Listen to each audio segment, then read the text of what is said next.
Hey, gang. I don't know what the hell's going on there. There we go. That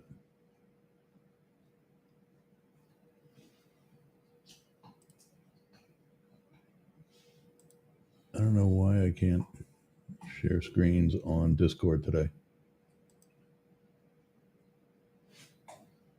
Screens.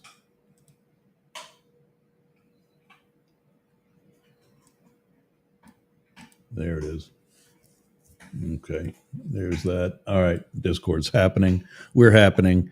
It's Wednesday. It's going to be me for 3 hours today. Sportcat's got the day off. He is covering some things in Memphis still. In fact, I think he's actually moving there. And so I'm going to be doing the Gazette later this afternoon, which is pretty much what we're going to be doing today. We're covering news. There's plenty of it. What's his name is in the Middle East. And I guess he's getting his airplane today. It's National Airplane Day. Did you know that? Yeah, it's not. But any day that Trump can celebrate himself is a good day for him. Just let me go around here, just make sure we're live on everything. I got to finish up with Bizgrowth Collective here.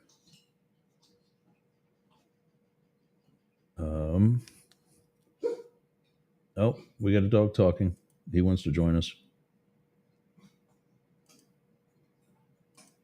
Let's see. Entire screen. I shared this one on that, so there's that. Okay. Good.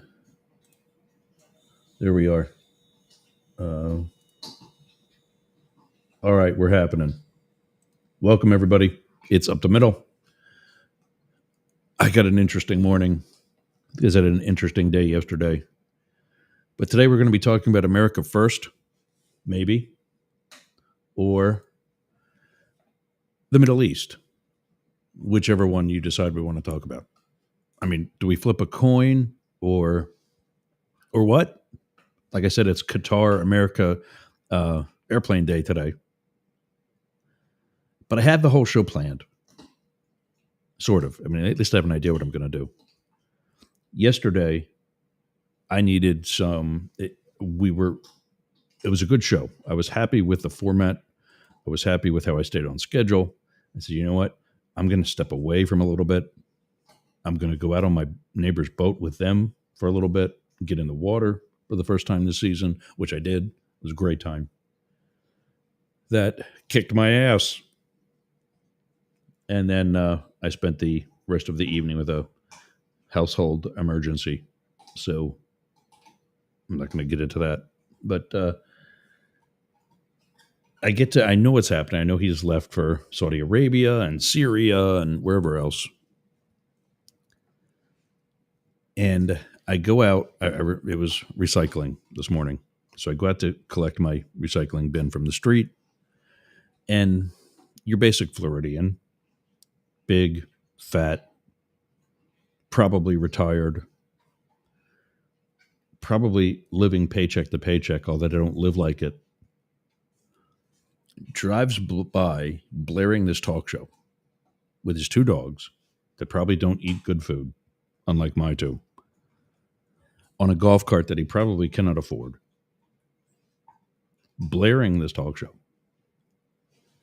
And I get this cringe. I start to twitch. And I go, I recognize that voice.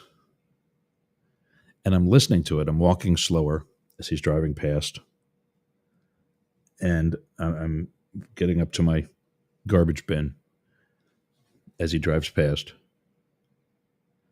And the guy is talking about America first to fix the roads for my children and to fix the schools for my children and this for me. And then I think I almost had a seizure. Because as you can probably imagine, talking about hypocrisy, our hashtag up in the top left corner today, hashtag fight hypocrisy. Hey, Manuel. Remember, Manuel, gmail.com joined. That's a long name, dude. Whoever that is on Gmail or on Instagram. And I start twitching because I recognize the name or I recognize the voice. It's Benny Johnson. This douchebag is listening to Benny Johnson. Here's why I say douchebag. He's driving around in a golf cart, which is a thing in my community. It's really a thing throughout my county. I mean, I guess it's a thing throughout Florida. Everybody drives golf carts. I guess if I didn't live in such a residential area, like the nearest business is a mile away. That's the gas station where I'm going to have to stop if I had a golf cart. So I guess if I was in more like a golf cart or like a golf community, I used to work in this place back in college that was Flying Hills Golf Club. Flying Hills. It was a residential area. All right, it was condos, townhome type style places. I think it was all mostly a gated community. It wasn't actually gated, but a closed community type of thing. But there was a shopping center. There was a country club with a pool and things of that nature. And I guess in a place like that, if you were going to go to the country club to have dinner or lunch or go to the shopping center for one of the businesses that are there, or the grocery store that's there, or to fill up your golf cart with gas, that would make sense, I guess. But that's up in Pennsylvania where, November to March, I don't want to drive around in a golf cart, not even a snowmobile. That's why I moved to Florida. But so this guy's driving by in a golf cart that he probably can't afford. And the reason why I said no to a golf cart is I have a minivan. I have a bench in my back, in the far back, that seats 3 people. I've got 2 captain's chairs in the middle. That's 2 more. And I've got a right front passenger seat. That's 6 passengers plus me. And I've had that filled with luggage and dogs. So why do I want a golf cart? But that's the cool thing. So whatever. And he's driving by, and it's Benny Johnson. And as only Benny can do, he gets on a rant. I mean, it's like it's a good old-fashioned Republican scare tactic, angry rant. Like only they can do. And he's talking about America first. And he's talking about the schools that have to be, because obviously everything is Biden's fault. Nothing that Trump screwed up between 2017 and 2021, well, 2020, January of 2021, is countable. That doesn't count. That was his practice term in office. Not that Obama gave him a great economy and very low unemployment and very high GDP and all that he squandered, and an international relationship and reputation that he squandered and pooped all over. Forget about that. It's just practice anyway, so that doesn't count. And then what he did was, of course, Biden's fault. I mean, Trump literally said that a week, 2 weeks ago. Yeah, anything in the economy that's good, I did. Anything that's not, Biden. He actually said that to a reporter during an interview. And we're not supposed to think this guy's bat poop crazy. And there's Benny Johnson flapping his yap about how we need better roads for my kids. and we need a better infrastructure for my kids, and we need better schools for my kids, and America first. And I'm standing there grabbing my recycling bin, and I'm going, isn't the president overseas right now? Tell me again about America first. Didn't he just talk with one terrorist state, Syria, that we have loads of sanctions on, that now he's happy to lift all of a sudden because there's somebody different that's running the government? Bashar al-Assad ran to his daddy, Putin. I mean, are we seeing a correlation here? Does anything sound redundant? A little bit? And then that was in Saudi Arabia. And I gotta find, I think it's right here, actually. Where's the thing about Putin? Yeah. Trump admin live updates. Trump says Putin would like him to attend Turkey peacekeeping. You do everything Putin says?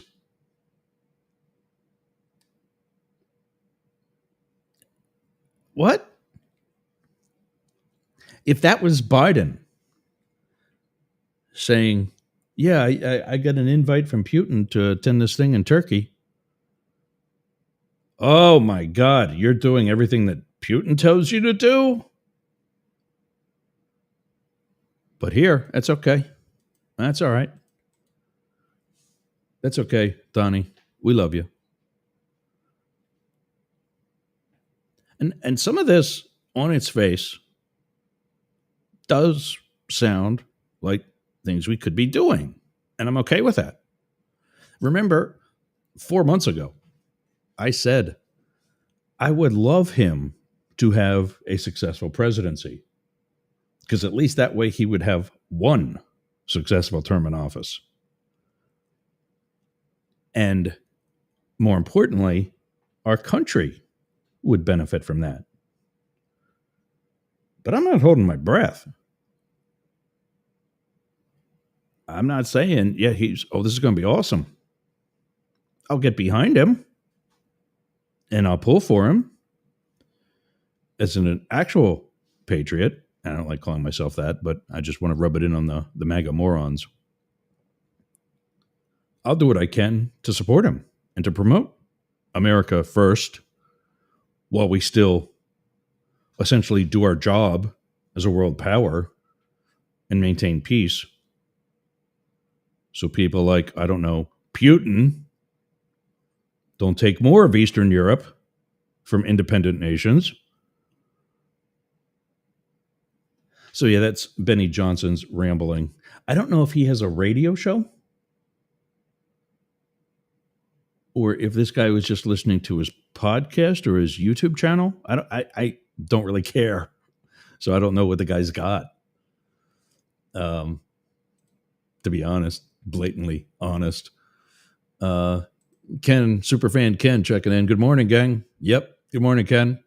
3 hours of Yerks today. Well, I know. I'm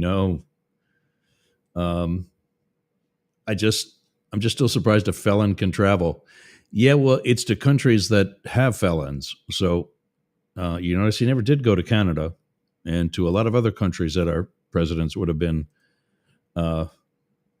visiting by now. Ken says, so I will see your golf cart and raise you a tractor at the gas station in a few days back. A guy drove his tractor to the Circle K store near Ken.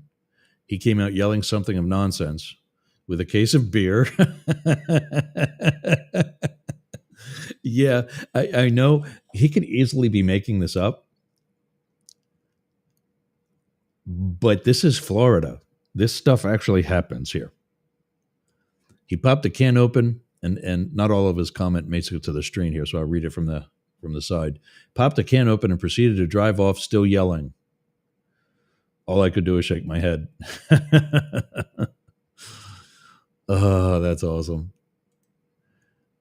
Drinking while tractoring. Yeah. Travis G. Evans.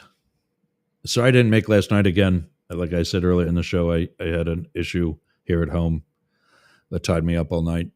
And I didn't get up today until after 9 o'clock, 2 hours later than what I should have. But good morning, Travis. I hope last night's show for The Point with Travis Evans every Tuesday evening, 8 p.m. went well. Okay. Yeah, so back to what we're doing today. So Syria and sanctions. He's met with the new lead of Syria. Like I said, months ago, Bashar al-Assad left Syria when the rebels took over and ran to his daddy in Moscow. Speaking of which, we're kind of wondering, is Trump still Putin's bitch as well? And we talked about where the ABC News is reporting that, let's bring that one up. ABC News is reporting that, let me see, entire screen. There's George. Let's pause George for a minute. I might actually play that. Oh, let's take Travis off there. Why is that? What the hell? Oh, that's why. Okay. I think, why is it taking me off my own show? Trump admin, live updates. Trump participates as Boeing Qatar signed deal amid plane flap. He touted it as Qatar's largest order in Boeing jets history. Okay, so let them order airplanes. The Menendez brothers resentenced to 50 years to life, now eligible for parole. Here's another story that we'll take a look at definitely. Qatar's luxury jet donation poses significant security risks, experts say. Yeah, it's called a constitutional crisis that we have a president who tries to skirt the fact that he can't take the plane. Like, and I guess there's a certain side of us all who would not be surprised. And I'm not. But I mean, seriously. Wake up, goddammit! Yeah. Wake up. It's a constitution, dude. You can't do this. And Pam Bondi, being the loyal little bitch that she is,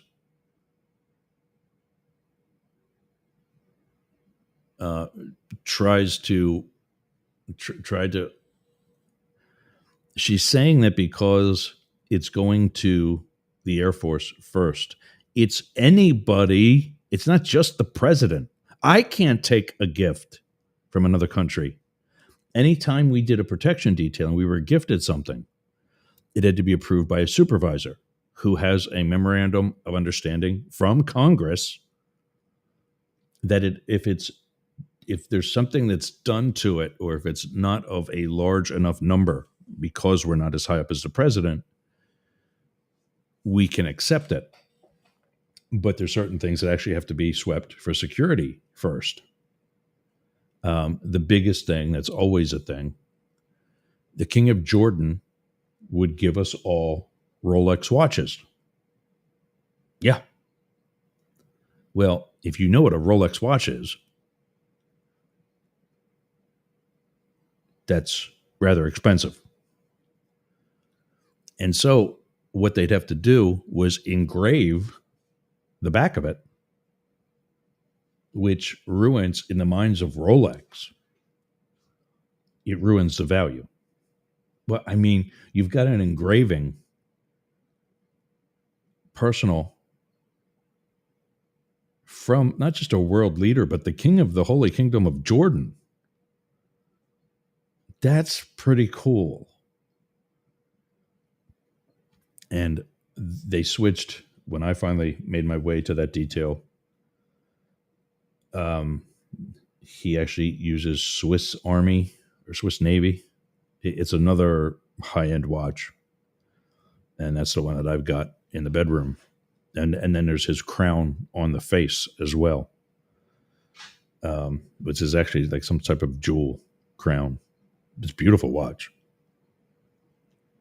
But yeah,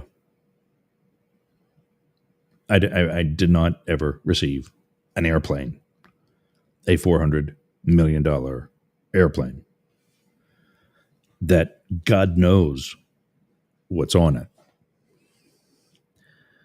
We'll talk about Trump court updates today. And then to round out the hour and maybe even push it into the second one, Senator or President Pete. We've had Mayor Pete. We've had Secretary Pete. And now Fox News is talking about a well-known Democrat sparks 2028 speculation, as so many are doing, making key stops in key areas. All right, it's we're almost half past, so I'm way past the first one. I don't have my clocks up today. That's what belongs in this section over here on my screen. Let me take a break. When we come back, we'll get into that list, and we'll start with, we'll take a look at the airplane. One of the stories here actually has it. Where was it? Oh, there's that. Yeah, that's the one about the security. Yeah. Yeah, we might start with that.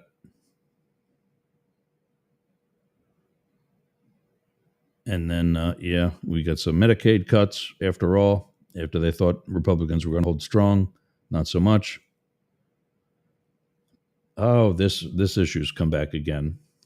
Pope Leo XIV's family tree shows black roots in New Orleans. All right, maybe we'll take a look at that today. The voluntary recall for eye drops.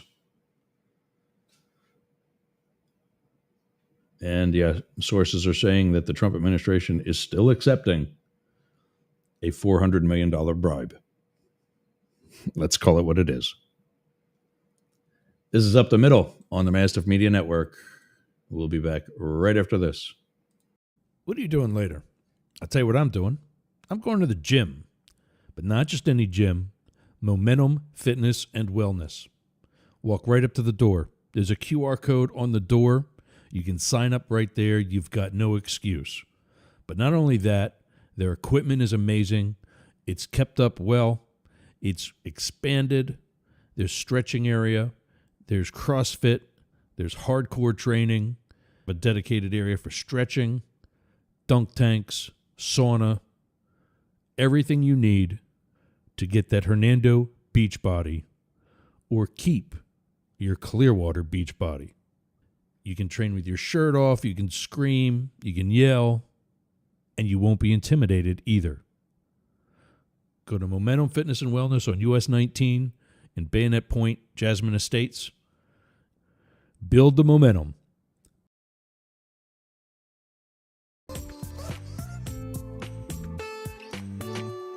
Broken Mirror. We got this plug yesterday. We had a call in from Joseph Stoll, author, veteran. He's not ordained, but I mean, I would sit and talk with him if I needed to. He went into Episcopalian priesthood. I was told no. It's one of the things he writes about. In Broken Mirror of Memories. Go ahead and start my timer. Joseph, you're going to get more than a minute and 15 seconds today. Broken Mirror of Memory, Iraq, and Other Tales. Remember, he's going to be in here for it too. He's going to be on Coast to Coast AM on the 29th of May, 12 a.m. Pacific time. and then it's going to be put like we do. They put it into their RSS feed, and you can catch it on demand wherever you get your podcasts. See, I gotta.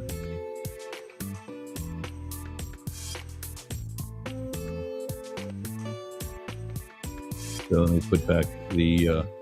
There's that on the 29th of May. Let me put this back up. Check this book out. And if you miss it on Amazon, we're actually going to sell it on, I don't know if we're going to put it on Mastiff Media or Yergs.com, one of the two, but we'll sell it here. And for at least a compatible price to Amazon. Of course, I'm going to try to beat it. I don't know what his wholesale price is, but I'll buy a bunch and sell them that way and go from there. Broken Mirror Memory, Iraq, and Other Tales. Scan that QR code. I'll leave it up for a little bit. And then, hey, Chad. Why do these people not just, I don't get that. When Instagram people check in and then they leave right away. I get alerts like that all the time, but I take a look and see what it is before I blow them off. All right, so it is International Plane Day. And in addition to anybody with a clue talking about how this is a constitutional issue, there are those of us that also know it's a security issue. Superfan Ken asks, if he takes the plane, would this be one of the things to come up in his impeachment later? I think it already has. I think it actually is already. I mean, he obviously hasn't taken it yet. So talking about it, just like being a gang member isn't against the law. It's the actual activity that's against the law.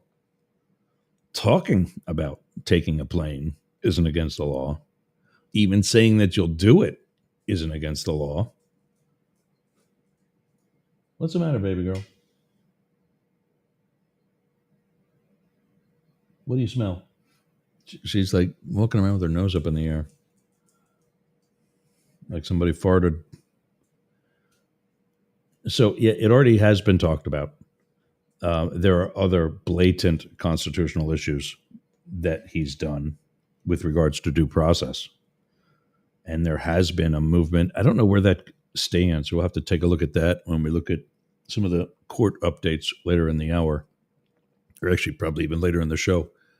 I don't think we'll get to list number one during hour number one, thanks to my skill for rambling.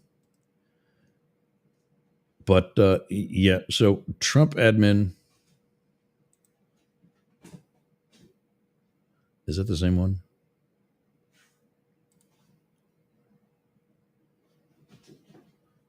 Okay, so that's about the Boeing deal. We'll take a look at that too. But the first story was what we already know, and that is that there's this plane that is being gifted by Qatar. And I guess he thinks that's okay. Let's take a watch of this video. President Trump arriving in Saudi Arabia this morning, his first major foreign trip of his second term, also including stops in Qatar and the United Arab Emirates. The focus, deepening economic ties with the Gulf kingdoms. Saudi's crown prince promised a $600 billion investment in the U.S. when Trump was reelected, and the United Arab Emirates committed to a $1.4 trillion investment. The New York Times reports the Trump administration is now considering selling thousands of artificial intelligence chips to an Emirati AI firm, which the U.S. has scrutinized for ties to China. It comes as the president faces backlash over a $400 million proposed gift from Qatar, a luxury Boeing 747. And I could be a stupid person and say, no, we don't want a free, very expensive airplane. You're a stupid person. You see, and this is the problem. Palace in the sky. That's what this guy thinks about. Not about doing his job as the president of the United States. He wants to talk about a palace in the sky. I know I covered my face up. He wants to talk about a palace in the sky. Dude, that's not what you're there for. Accept that for your own personal use after you leave office. Because what he doesn't understand is that it's going to retrofit that to meet all the requirements necessary for that to be Air Force One, the real Air Force One. Most of the cool stuff that he sees in there is going to be gone because it's going to be replaced with security issue type things that I can't talk about. But that's not even the reason why he doesn't have the new Air Force One yet. It's coming in 2029, by the way. It's built. It's being retrofitted. It takes that long. That's how much is on this. I told you guys before, the Beast. Let me see if I can pull up another tab and show you what I'm talking about. If we were to just Google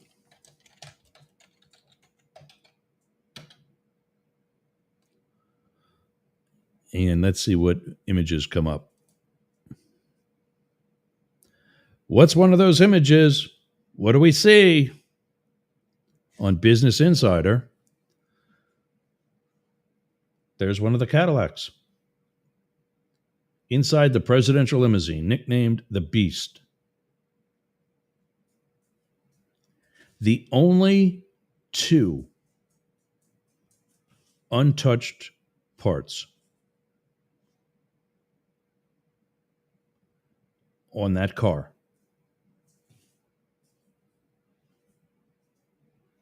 are the front Cadillac logo and the rear Cadillac logo. Everything else is changed. You might as well not even have a Cadillac. But that's it. The Beast.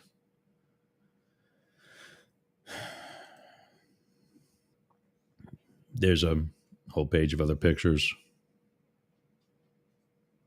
But I mean, look at this. And I'm surprised something like this even made it out.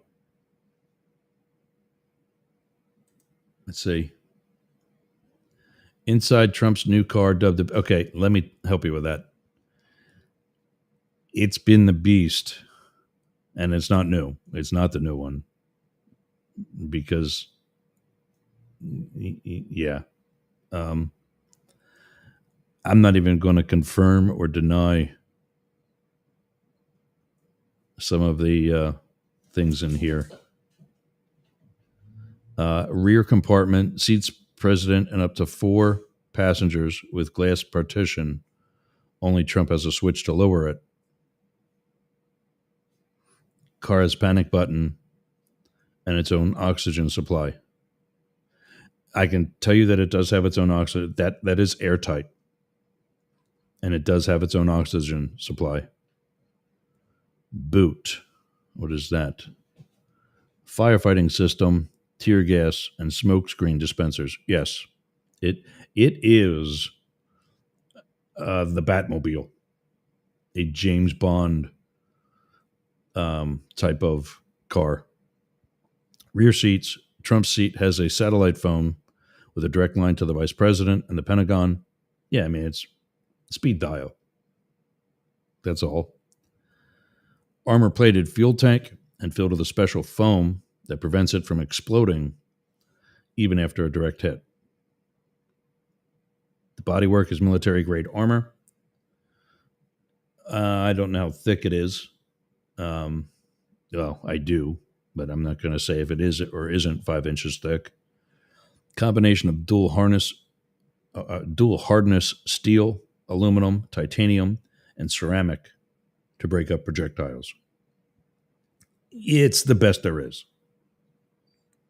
Defensive accessories, pump action shotguns and tear gas cannons It's not a shotgun. I can tell you for free, it's not a shotgun. We even stopped using shotguns. We used MP5s. We were just converting to the MP5 when I was hired in 2000. All the older guys were using Uzis, and we were not allowed to because it was being phased out. On the odd chance that they would, I mean, these are like supervisors and people like that. On the odd chance that they would be assigned to a detail and taken out of the office, they would be issued an Uzi for their use. And that would sit with them in the follow-up. The Suburban that follows this car would be in a hotel, places like that. So it's not a pump-action shotgun. We were trained on MP5s by a company called Heckler and Koch, or H&K. But now they're, I think they're SR-15s. They're rifles. They're assault rifles. RH negative blood type, kept on board in case he needs a transfusion. It's not there. It's not there. We have it. The medical office has it, not the Secret Service. You don't want Secret Service carrying that. You want actual professionals, the doctors, and the guy travels with his own doctor, and that's in the ambulance. He travels with his own ambulance too, by the way. Reinforced steel plate protects against bombs. Yeah, I mean the thing's a tank. The line from the movie In the Line of Fire, where Clint Eastwood is bitching about having to run alongside the limo. He says, why? It takes a damn anti-tank missile to put a dent in that thing. But there we are, out there for show. Yeah, that's a legitimate gripe. The Kevlar reinforced tires are shred and puncture resistant with steel rims underneath. Yeah, all that. They're run flats, enabling the car to escape if a tire is destroyed. They they spelled tire with a Y in the UK. This is a British newspaper, the Daily Mail. Do they spell tire with a Y? I don't know. Driver's compartment. The dashboard contains a communication center and GPS tracking system. I don't think it does. Management headquarters at 958 Street wanted to put in GPS trackers in all the cars. And those on the president's detail pushed back and said, no, we don't want them on, parade cars, the cute ones. Which I don't understand why that was such a problem. We know where he is every waking and sleeping moment of his life anyway. I don't get why that was an issue, but I think it ultimately came down to power and ego. So whether or not, and it was actually shot down, it was actually stopped when I was still there. Whether or not they're in each of the cars now, I don't see why they shouldn't be, but that's not me. Night vision cameras on yes, we have that. I don't know if it's under the front bumper, but there are tear gas, in the event that, in the event that people try to attack the motorcade, it can disperse its own tear gas and a bunch of other defensive things. The doors you can't open from the outside without knowing how to open them from the outside. If they're not a normal door handle. That's all I'm going to say about that. The windows are 5 layers of glass and polycarbonate. I don't know how many layers there are. As with any ballistic glass, obviously it's thicker. Mates, what's the matter, buddy? You want to go outside? Want to go outside? It's thicker. And it's a bitch to see through when it's raining. It's really hard. I mean, it's dangerous. 5 layers of glass and polycarbonate that can withstand armor-piercing bullets. Yeah. The only window that can open by just 3 inches is the driver's. I'm not sure about the Beast.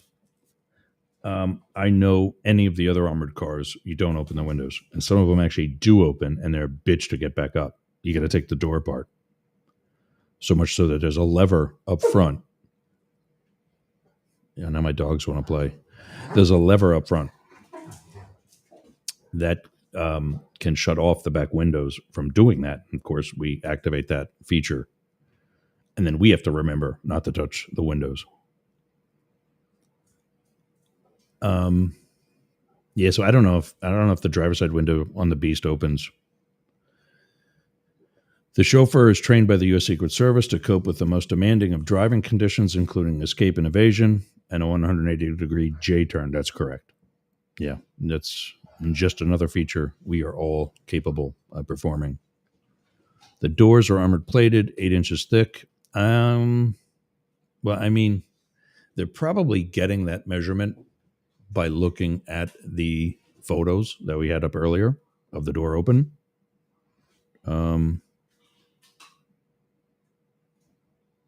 That's a bad photo. I don't really know. It's thick and they're heavy. You shouldn't ever let an armored door open for too long, even with the heavy-duty hinges that hold it to the body. And do not get your fingers caught in those doors. That would be bad. Armor plated, 8 inches thick, and the weight of a cabin door on a Boeing 757 jet.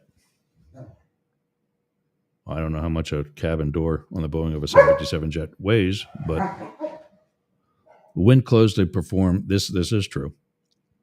Like I said, it's got its own oxygen. They perform a 100% seal to protect the occupants in the event of a chemical attack. Yep. And like I said, it has its own oxygen inside. They can pretty damn well live in there if they have to. What other 6 photos are in this gallery? Oh, that's a parade. That's probably inauguration coming down Pennsylvania Avenue. That's the Capitol in the background.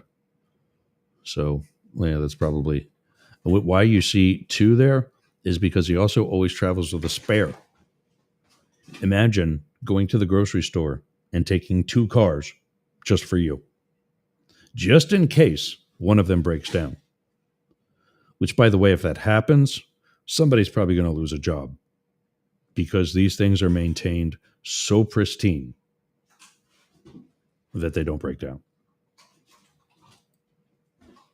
I don't know what that photo, and it's reversed because that suggests he's on the driver's side and the protectee always sits in the right rear passenger seat. So that photo is a bad one for a number of reasons, not just the fact that he looks normal for him. Yeah, there you go. That's a face that's better. Is this a video?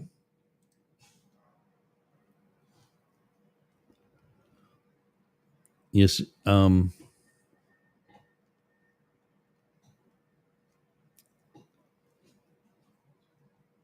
Yeah, I don't know what the hell's happening here, but he's on. I think this video has him on the wrong. It's reversed. The camera taking this was mirrored. He's in the wrong seat. That video suggests that he is in the passenger seat behind the driver, and he would be in the rear passenger seat behind the front passenger on the right side as you're moving forward. That way, like you see in this picture here. Yeah, I know all these guys. This is from 1.0. But I mean, look at, so there's the door, there's the seal of the door on the outside, but look at this inner wall that he's also got to make his fat ass through.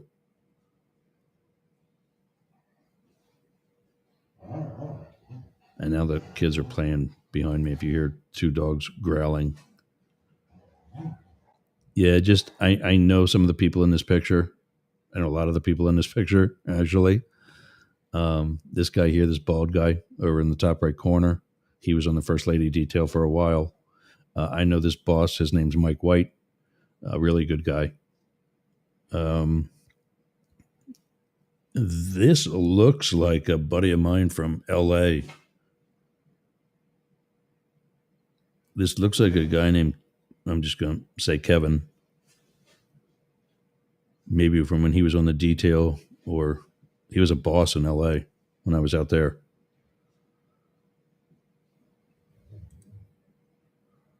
I have no idea what that is. And that's Kanye, isn't that? Yeah. Oh, Sean Combs beating up his woman in a towel. All right, that's cool. Whatever. I don't want Diddy's hotel tack.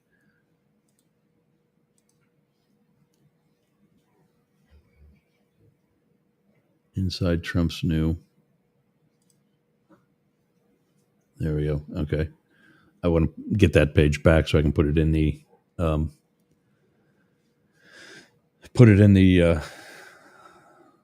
thing. Show notes. Yeah, here's a quick note from Sportcat. Thank you for covering. Thanks, bud. Yep, no problem. Take care of the family and let me know what tomorrow's like. I missed some comments here. Let me go back here. I think we talked about this. Yeah, I mean, it's certainly up for discussion. The impeachment.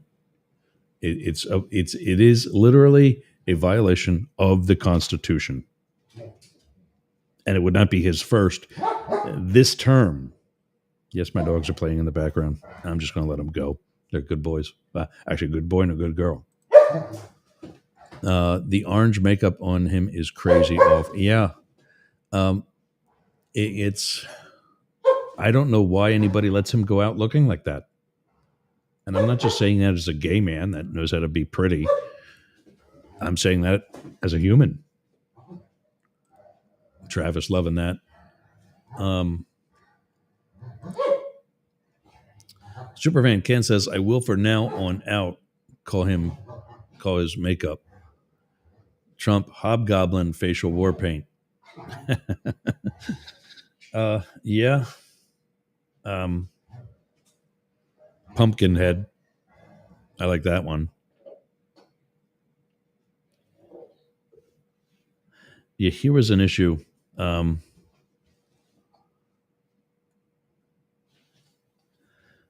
I'm going back to the article about the Beast. In 2011, visit to Ireland, Barack Obama's Beast got stuck on a ramp, leaving the U.S. Embassy in Dublin. Yeah, so what we do is we go to every place in advance. That's why it's called an advance team. And we drive all the routes that will be used during the course of the visit. Primary routes, alternate routes, routes to hospitals, you name it. And they drove in 2011. They were coming out of the arrival departure area. It's usually a garage where everybody gets in and out of the Beast. And they were coming out of that. And they did that in 2011, like they did at every other site. No issues. On game day, they drive out. And they're coming up a ramp. And as they hit street level, the beast bottoms out and gets stuck. Yeah. People got taken off the detail for that. And what happened was when they drove that route, they did it with an empty car, as they always do.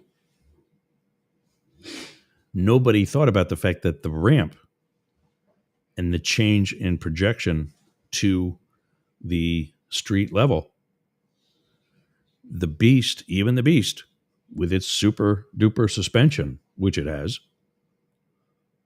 can only hold so many people.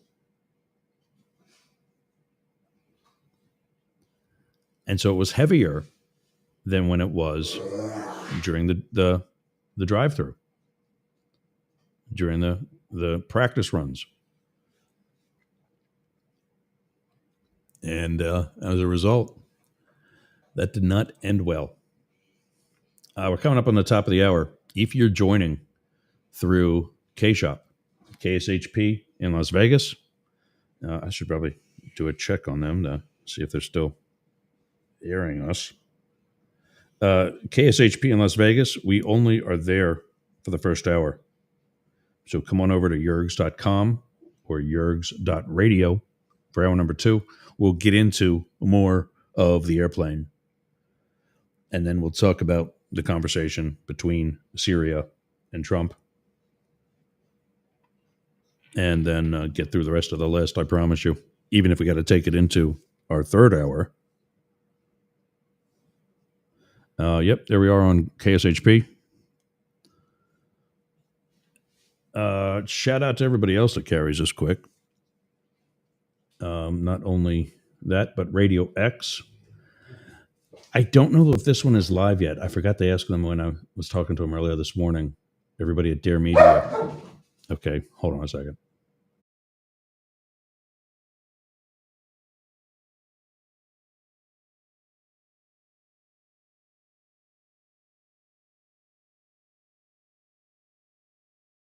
I can't yell at them. I can't yell at them. Anyway, I was saying, I don't know if we're on Radio X Country yet. I was a little dumbfounded when I was asked to be the voice of Radio X Country. Like, this is Radio X Country. Have a beer, dude. Or whatever they want me to say. I don't know.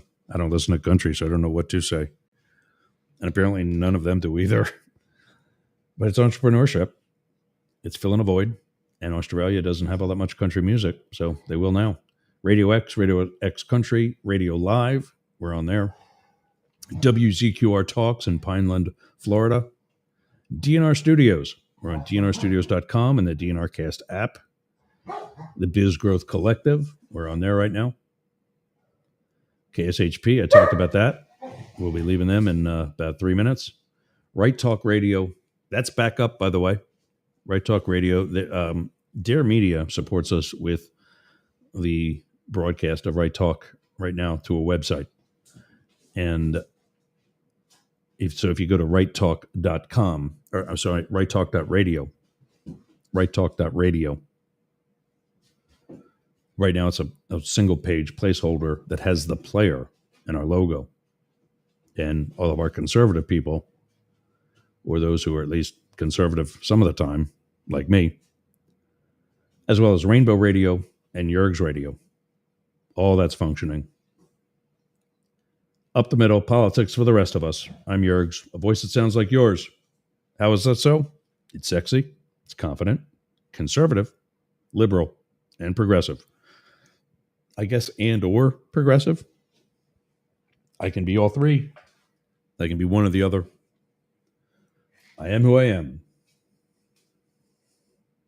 There we go. Let's go through some of the other folks we're supporting right now. Joseph Soul, The Broken Mirror of Memories, Iraq, and Other Tales. That book's out now on Amazon. It'll be on Coast to Coast on the 29th of May, 12 a.m. Pacific. Caroline Williams will not be here on the 19th. We're just going to type in there TBD date.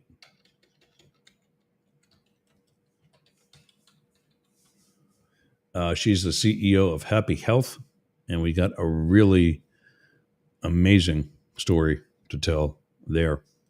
If you're in a part of the world that is not allowed to listen to this, but you are quietly, tell me where that is by writing to my hotel email, yergs@shayergs.com. And we'll make sure to continue to broadcast with whatever we got to do. That's why we say where you can find us. And we'll make sure that you continue to get up the middle.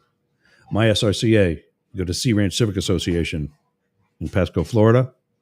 If you're on the Nature Coast, northern Tampa Bay, you need a good organization to be a membership with, go to mysrca.com and sign up today.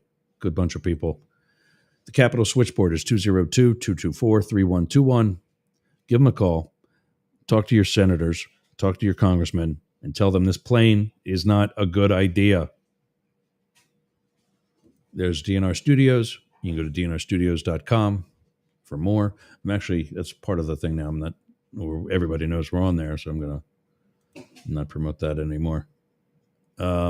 Jane Stahl is available at studiobbb.org. That's for Studio B, the art gallery that she manages in our hometown of Boyertown, Pennsylvania.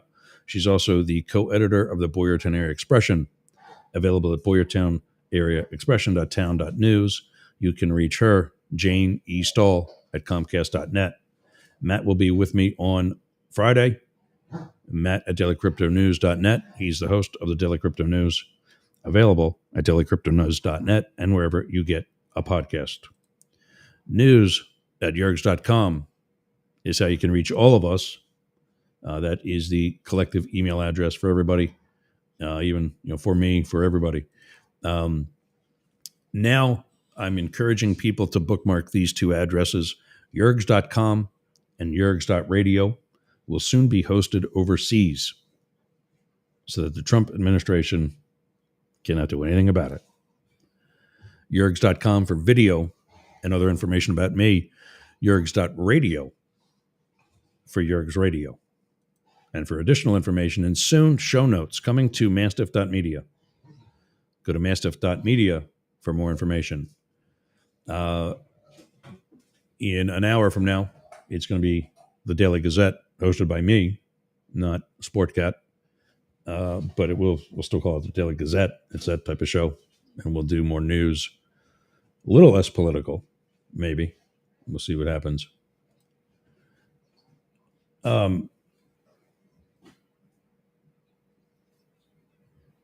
Guys, you guys okay? Shady? No. Stop eating your brother.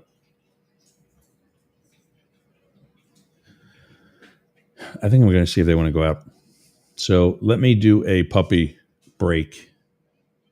And I'll be right back with hour number 2.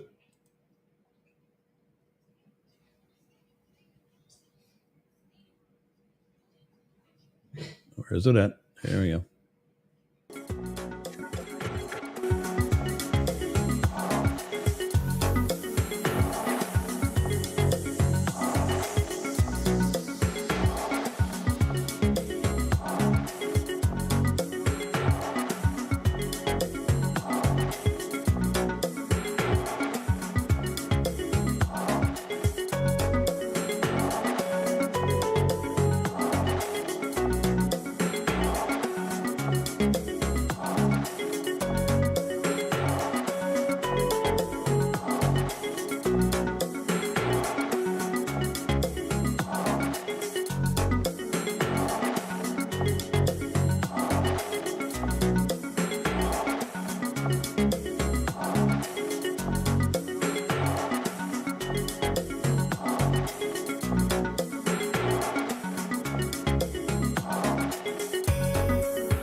There we go.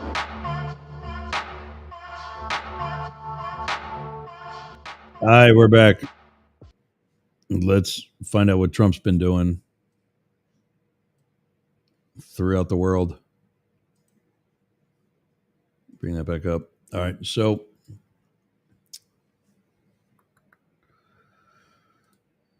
we were talking about the plane, and we got actually talking about the car, the Beast, and that's why, you know, with some of the security issues or lack of security issues or what, poised to accept a palace in the sky. Yeah, kind of want to hear this too. In what may be the most valuable gift ever extended to the United States from a foreign government, the Trump administration is preparing to accept a super luxury Boeing 747-8 jumbo jet from the royal family of Qatar, a gift that is to be available for use by President Donald Trump as the new Air Force One until shortly before he leaves office, at which time ownership of the plane will be transferred to the Trump Presidential Library Foundation. Sources familiar with the proposed arrangement told ABC News.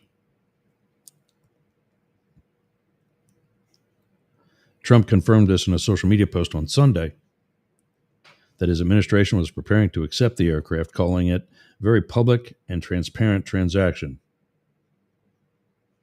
Nobody's denying that it's public or transparent. They're denying the legality. Huge difference, dude. Huge difference.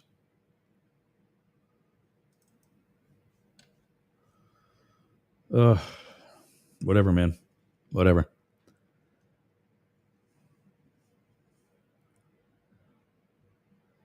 In a social media post, yeah, a very public and transparent transaction with the Defense Department. Yeah, apparently it's being gifted to, and I said this earlier in the last hour, it's being gifted to,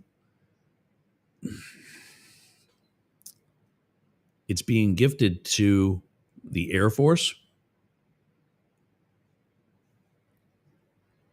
and then at the end of his administration, it's being gifted to him when he becomes a private citizen. None of that's legal.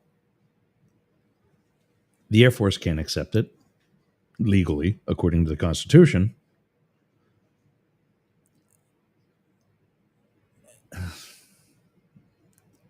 This is what we're doing, and people like this guy, who's concentrating on cutting Medicaid instead of reeling in his guy. House Republicans are moving forward with their. And I don't get it. I don't get how you can sit back and let this happen. This is not okay. I mean, I might have to just call Bill Orakis today. We were supposed to do it yesterday or Monday. I don't even remember. I didn't get to it. I've been wanting to call him on the air and show people this is what happens when you don't respond to your constituents. But I want to actually get because this is going to be my luck. His lackeys are going to answer. I'm not going to get him. I'm not going to be put through to him. But I'm going to have some opportunity to talk to somebody and ask questions. And I'm not going to really have them. So I want to get that one moment and get it ready and be ready for it when it happens. But I also don't want to make me look like I'm pussing out either. So that's going to have to be a priority. Superfan Ken, don't let me let that slip through. I'm going to sneeze.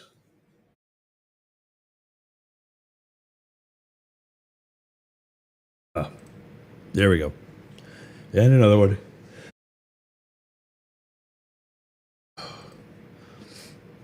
Oh, okay. Yeah, so we're cutting Medicaid, but we're not cutting the size of gifts that we accept from terrorist states. Where do I have that? I got to take this off the screen for a minute. Somebody else sent me a video where it's the 2017 speech. I might have sent it to my Facebook. It's the 2017 speech. Oh, I know. You don't need therapy. You need bigger muscles. You have no idea. I used to have bigger muscles.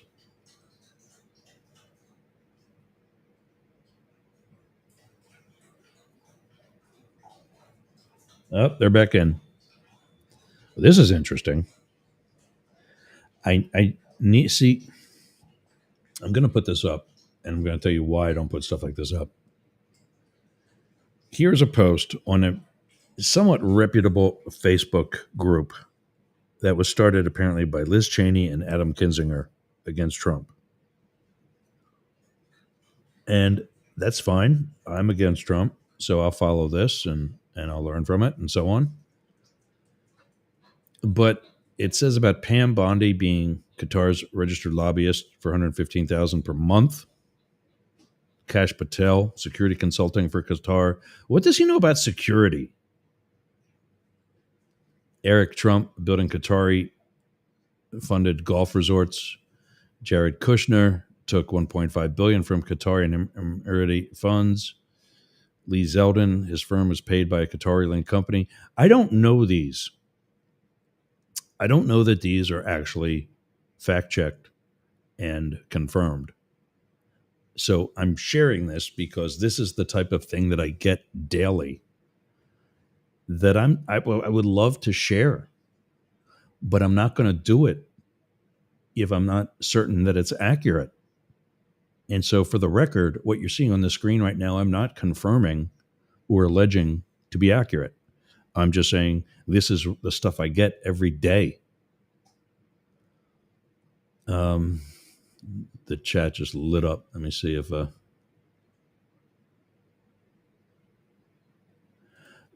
so the track music that I play, Ken, like it's chill.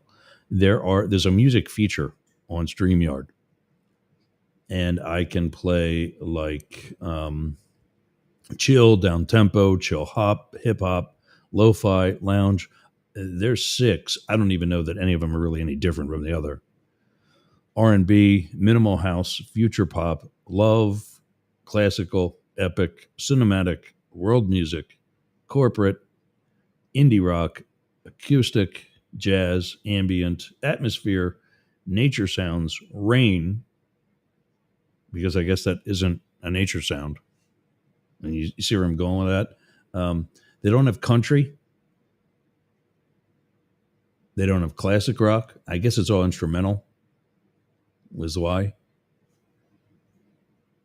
And then I've got some things that are, I've got my own theme song here on audio only. You know, like, there you go. I've got that as a video too. That has the logo on it.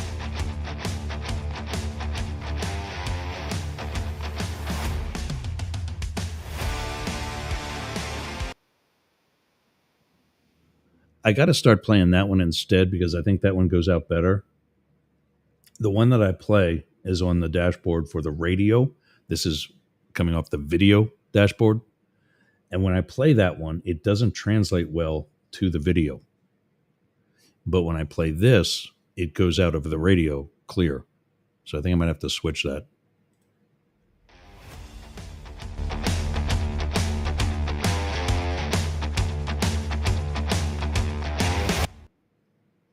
Yeah, so that actually goes out pretty good.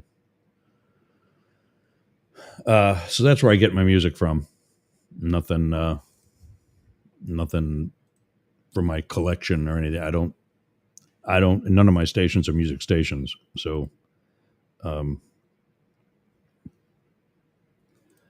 what's happening there? Oh, this is this? Let me see something here. I'm having to scroll through some of my other. Yeah, I don't understand this. This guy puts on one of the gay chat rooms on Facebook that he's moving to the area and he wants to make friends. So I had him up. I'm up in Hudson, but I'm down in the St. Pete, Clearwater areas enough. Oh, awesome. Thanks for the ad. And I look at his profile and he's married. I'm like, dude, we're gonna hang with your husband too, I hope. Or wife. I don't know. Whatever. So here we go. Aaron Parnas is one dude that I want to follow more of. He's a pretty good investigative journalist.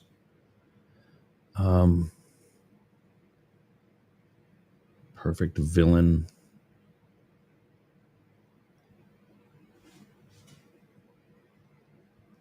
Donald Trump's ICE agents invade an innocent American home.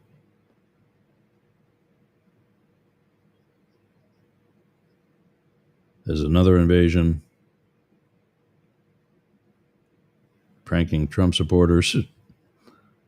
Stephen Miller. We talked about that one the other day. These are the ones. So what I do is when I find this stuff, I send it to myself. But I think this other one might have been on Instagram.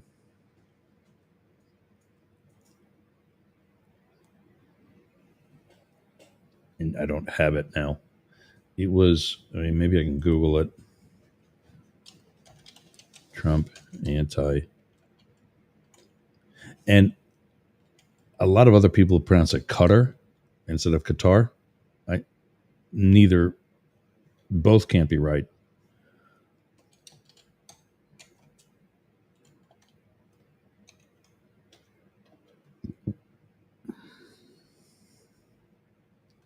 Yeah, so here's here it is. Oh,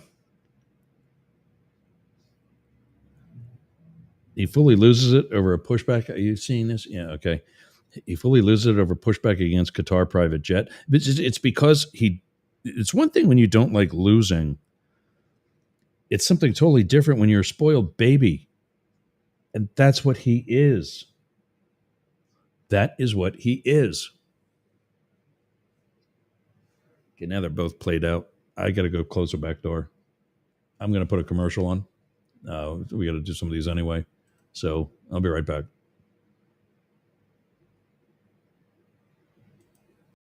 Hey, gang. My name's Jurgs. I'm the CEO of the Yerger Group and Mastiff Media. We're partnering with Dare Media of Australia and are looking for new content. Do you have a podcast or maybe a live stream? Does it have a positive message? Is it about sports? Is it political? Is it news coverage? Is it for the LGBT community? Or is it even music? Don't forget, we're partnering with Dare Media of Australia.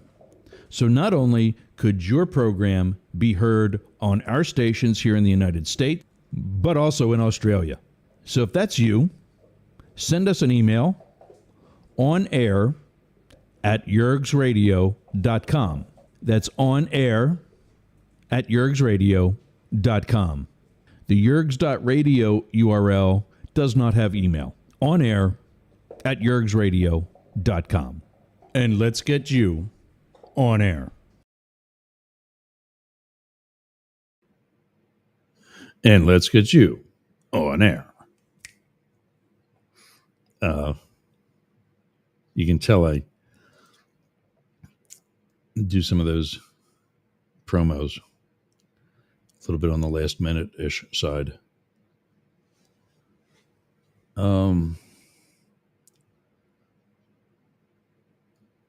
So nothing there. I'm actually checking that inbox. That's I got a message. I don't check this particularly, and I've corrected that. I do very much more now.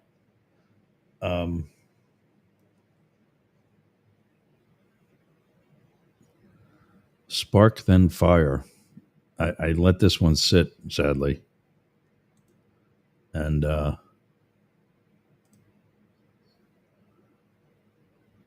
dating apps, that's what it is.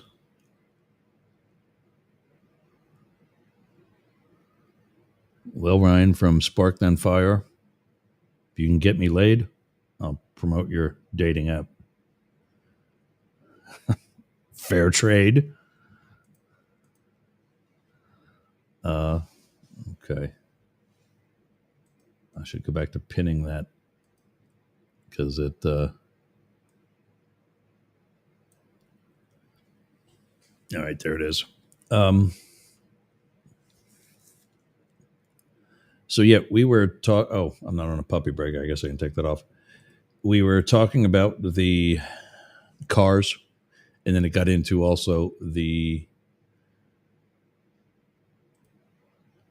planes, and he's bitching about having to not take this plane. Well, guess what, dude? You know, it's illegal. And if you actually read the Constitution, you'd know that. Well, let's here's one of the stories.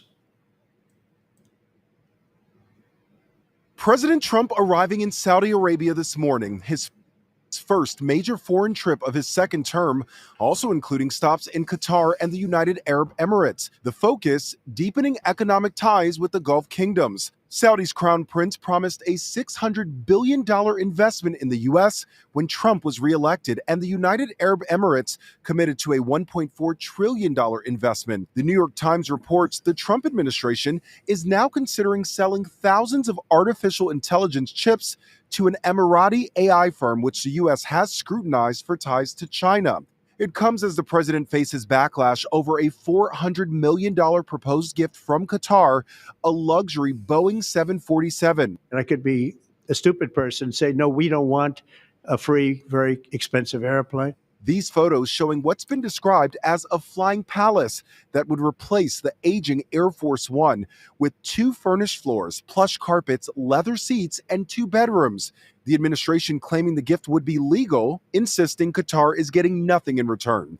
Trump saying it's a gift to the Pentagon and the plane will transfer to the Trump Presidential Library Foundation once he leaves office. But critics on both the left and the right blasting the gift as unethical and citing national security concerns. Taking sacks of goodies from people who support Hamas, the Muslim Brotherhood, Al Jazeera, all the rest, that's not America first. Would we let another?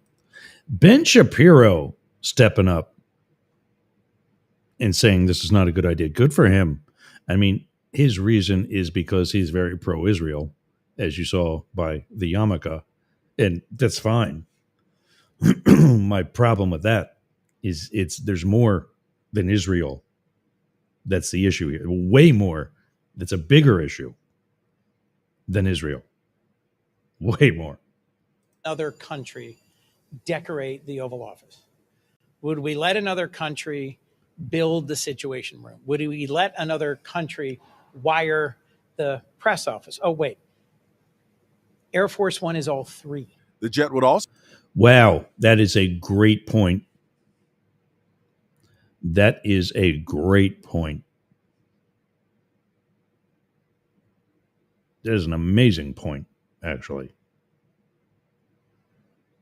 Also have to meet the strict Air Force requirements for presidential aircraft. It would have to go through a security sweep to search for listening devices and tracking devices. Trump's overseas trip also comes a day after his temporary truce with China to negotiate tariffs, now agreeing to slash tariffs on Chinese goods coming into the U.S. to 30%. China lowering its retaliatory tariff on American goods to 10%. Stocks soaring on the news Monday, but one top economist questions whether China will be willing to offer any substantial... Look at that flag. That flag is torn and by standards should be replaced.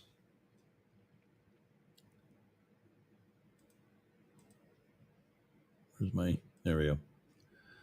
Look at the flag right there in that top corner.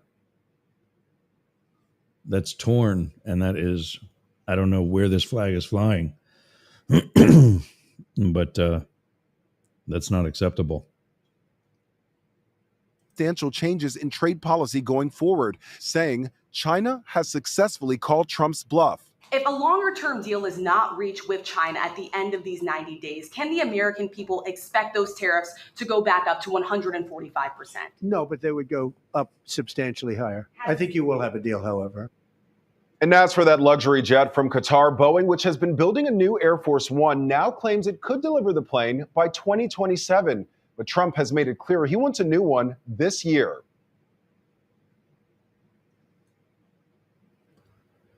He wants a new one this President year Trump because he is has an traveling to the ego, Middle East. not because he's got an ego, not because it's due. That airplane gets so many. First of all, it's not one airplane, and this guy's taking one $400 million airplane from a country that's questionable at best. You know, I mean, Ben Shapiro's right. Their relationship with Israel and other countries, negative and positive, because the positive relationship with China and other countries that have had it out for us or have screwed us and pretended to be friends, Saudi Arabia, there's nothing good about this. Nothing. Other than Donald Trump gets his ego scratched.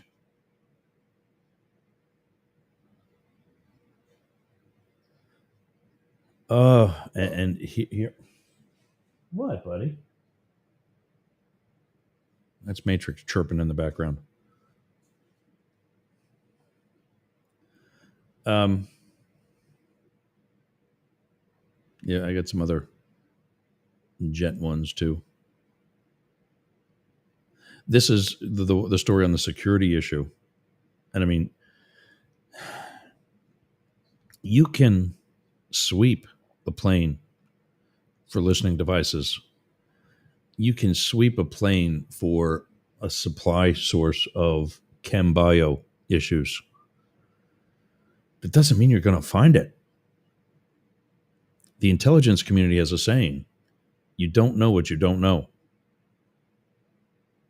We think we're the best at security or at other things or espionage and gadgetry. It doesn't mean we are. Well, it would be the most valuable gift ever given to an American president. Trump is preparing to accept a luxury jumbo jet from the Qatari royal family that he can use as Air Force One before it's transferred to the Trump Presidential Library Foundation when he leaves office. The jet, it's worth $400 million. That's before modifications. The administration insists that they're following the law. I would never be one to turn down that kind of an offer. I mean, I could be a stupid person, say, no, we don't want a free, very expensive airplane. But I thought it was a great gesture. And I think it was a gesture because of the fact that we have helped and continue to. For more on the story that we first reported here on ABC News, our contributor and former senior CIA field operative Daryl Blocker. Okay, let's talk about the security risks here. Just put into perspective what a gift like this could pose to the U.S. Or if I may, I mentioned in the last hour the Trojan horse. We know that is a Greek mythology, but I'll give you 3 Israeli and 3 Chinese examples very quickly. On the Israeli front, the pagers that they infiltrated into Hezbollah were gifts from a different company. Stuxnet, the way they took out the Iranian nuclear program, was something introduced through gifts or through purchases. And then also an Israeli company called Pegasus and the issues in some of the Gulf countries spying on its citizens. On the Chinese front, Huawei, TikTok, Confucius Institutes, all of these were gifts to universities, to companies, to individuals. And the Chinese also gave a gift to the Israelis, a teacup or a coffee cup that the Israeli government found a listening device in. A listening device that can fit into a coffee cup as opposed to a listening devices that can be installed in every aspect of the plane essentially makes it Nothing about this is a good a idea. listening device, a collection device. Okay, well, you just laid out a lot of concerns that this boils down to, and that doesn't even include the legal and the ethical concerns. So, I guess, what's your take on just the message that this also sends to other countries that the U.S. is open to gifts? It sends a bad message, just like the executive order to try to get rid of the FCPA and some of the other things that send mixed messages. The world understands that the United States can't be bought and has never been able to be bought for many years. I think the messages that are coming from the administration and from some of these gifts that are coming to them should not be taken as gifts, because $400 million is baseline. It is probably going to be double that in terms of the palace that they're trying to create, and be able to compete with people who have a lot more money, of course, than he does, and then maybe even our government be willing to spend. But it's not worth the counterintelligence and the intelligence implications that it might bring, that it will bring. We'll track it. Daryl Blocker. Thanks, Daryl.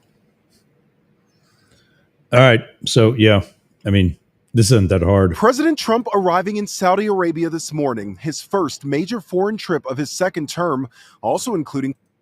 We saw that one. Like I say so many times, this ain't that hard. This ain't that hard.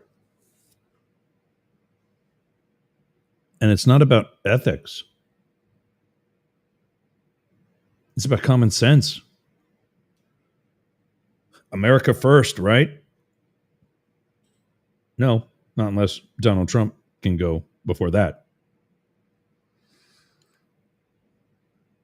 I had a lot of respect for George Stephanopoulos. Well, I guess he called it how he saw it. ABC is the one that, of course, pushed out. Let's see what he has to say about this trip. And I guess he's got a little bit for the resentencing fight that we'll play in the next hour, too. President Trump arriving in Qatar this morning, the second stop of his 4-day trip to the Middle East, where he's mixing diplomacy with business deals. Chief White House correspondent Mary Bruce traveling with the president. Good morning, Mary. Good morning, Georgia. President Trump now on the second leg of his visit here in the Middle East, here in Doha. But before leaving Saudi Arabia early this morning, the president having an historic visit with the new president of Syria, the first by an American president in more than 2 decades. This morning, President Trump touching down in Qatar. Trump kicking off the second leg of his 3-country tour to the Middle East after visiting Saudi Arabia. Trump this morning marking a major shift in U.S. policy towards Syria, meeting new Syrian President Ahmed al-Shara alongside Saudi Crown Prince Mohammed bin Salman, with President Erdogan of Turkey joining by phone. With the support of leaders in this room, and they're great leaders you are. Erdogan from Turkey is the guy that he holds a lot of regard for, who is also a dictator. He's come into power by he's come into power by pretty much owning the judiciary, like Trump has tried to do with the Supreme Court and others, and the legislature. It is a constitutional dictatorship, exactly what essentially we become, where the Constitution means nothing. We are currently exploring normalizing relations with Syria's new government. The face-to-face coming just hours after Trump announced he would lift sanctions on Syria, now that the Assad regime has crumbled. I will be ordering the cessation of sanctions against Syria in order to give them a chance at greatness. It's a move, Trump says, came at the request of the Saudi Crown Prince. Oh, what I do for the Crown Prince. What? Did you just say that with Elon Musk in the background? Why is he there?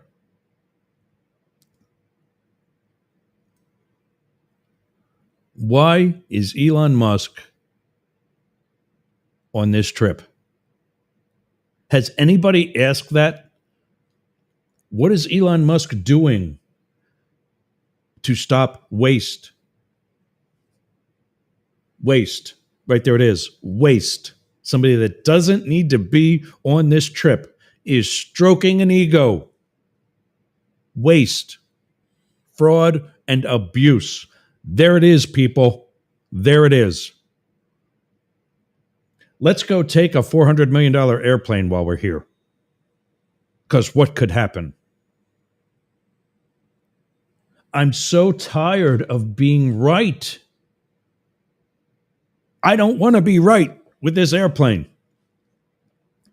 Because the ramifications from it aren't bad.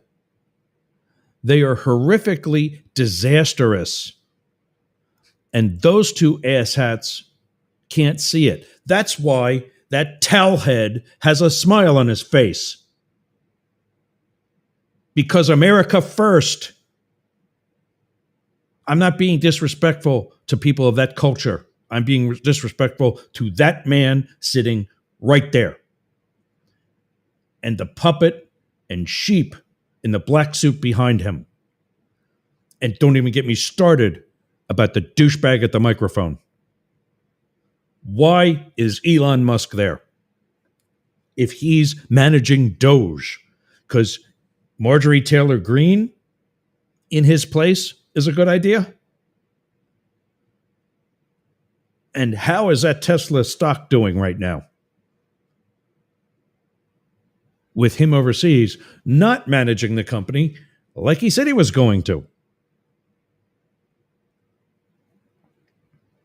But go ahead, mega morons. Continue to support this. That's why I call you a moron. Because you are. Not people who have said, okay, this ain't cool anymore, I'm out. Those of you idiots that can't see something that's waving at you. This is not okay. None of this is okay. Now my hair's a mess. Not okay either.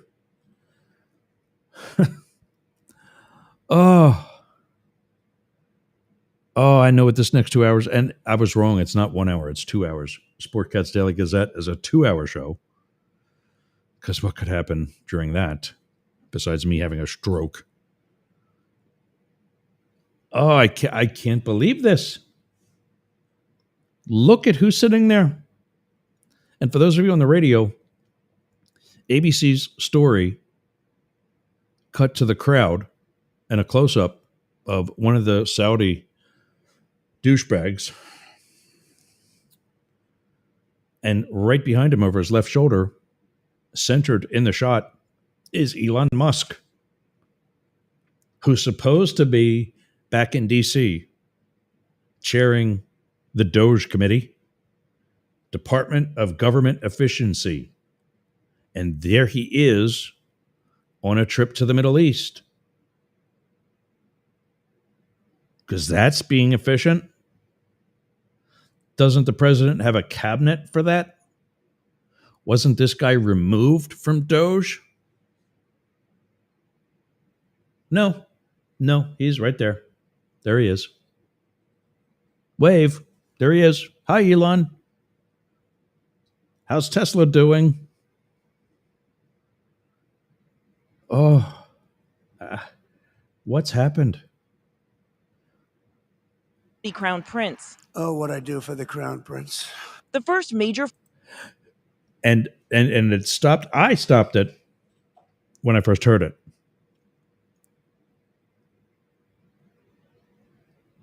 So follow me here. You just said those very complimentary words, embarrassing though they may be. I think I know what I'm going to be talking about tomorrow.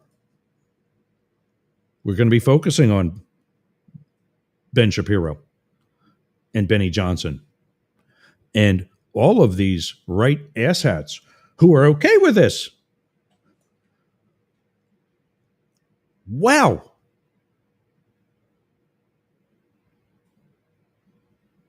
And when I say this is embarrassing for the president of the office. Yep. Yeah. Let me get that right. The office of the presidency. I'm that pissed off right now. I'm talking backwards. And for the overall image of our country, and I'm not saying that one country shouldn't help another when the time is right. But when you're the richest country in the world and you're out there helping other countries, you shouldn't need to be taking help from one of the other countries that you help. Right? I mean, am I the only one where this smells so bad? What the hell is happening here? Foreign trip of Trump's second term focused on strengthening business ties with the Middle East. Joining him, leaders of some of the world's most powerful companies, from IBM to Google and Uber, and of Shocker. Why don't they ever take the employees of these companies? The people that, I don't know, do the work? course, Elon Musk. The president. Of course, Elon. See, okay. Maybe it was pretty obvious who was sitting back there. Oh my God. I'm dumbfounded right now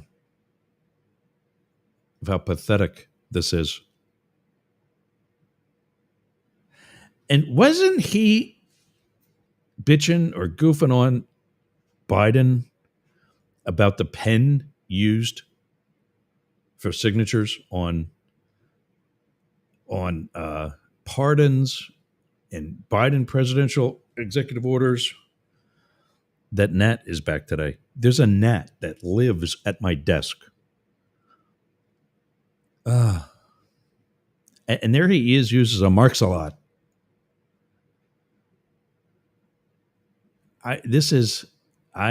Wow.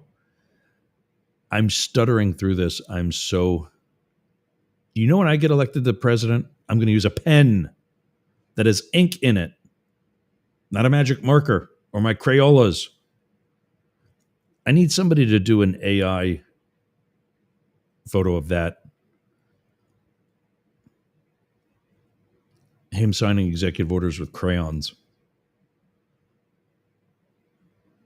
And then having structures of 100-foot tall flagpoles and other things that he wants to build out of Play-Doh. And Elon Musk in the background, I don't know, managing the strings like from The Godfather. That's where that phrase comes from, by the way. I don't know, maybe I can pull some strings for you to make something happen. It's a reference that came from the movie The Godfather, where Marlon Brando is talking to Michael and referring to The Godfather as a puppeteer, a puppet master. You pull a string, somebody else does something. That's Elon to Donald. President now touting a $600 billion investment in the U.S. from the Saudis, though details are sparse.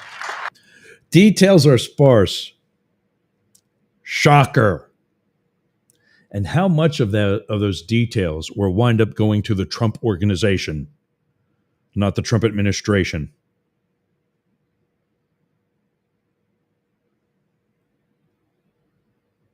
Oh, this is disgusting.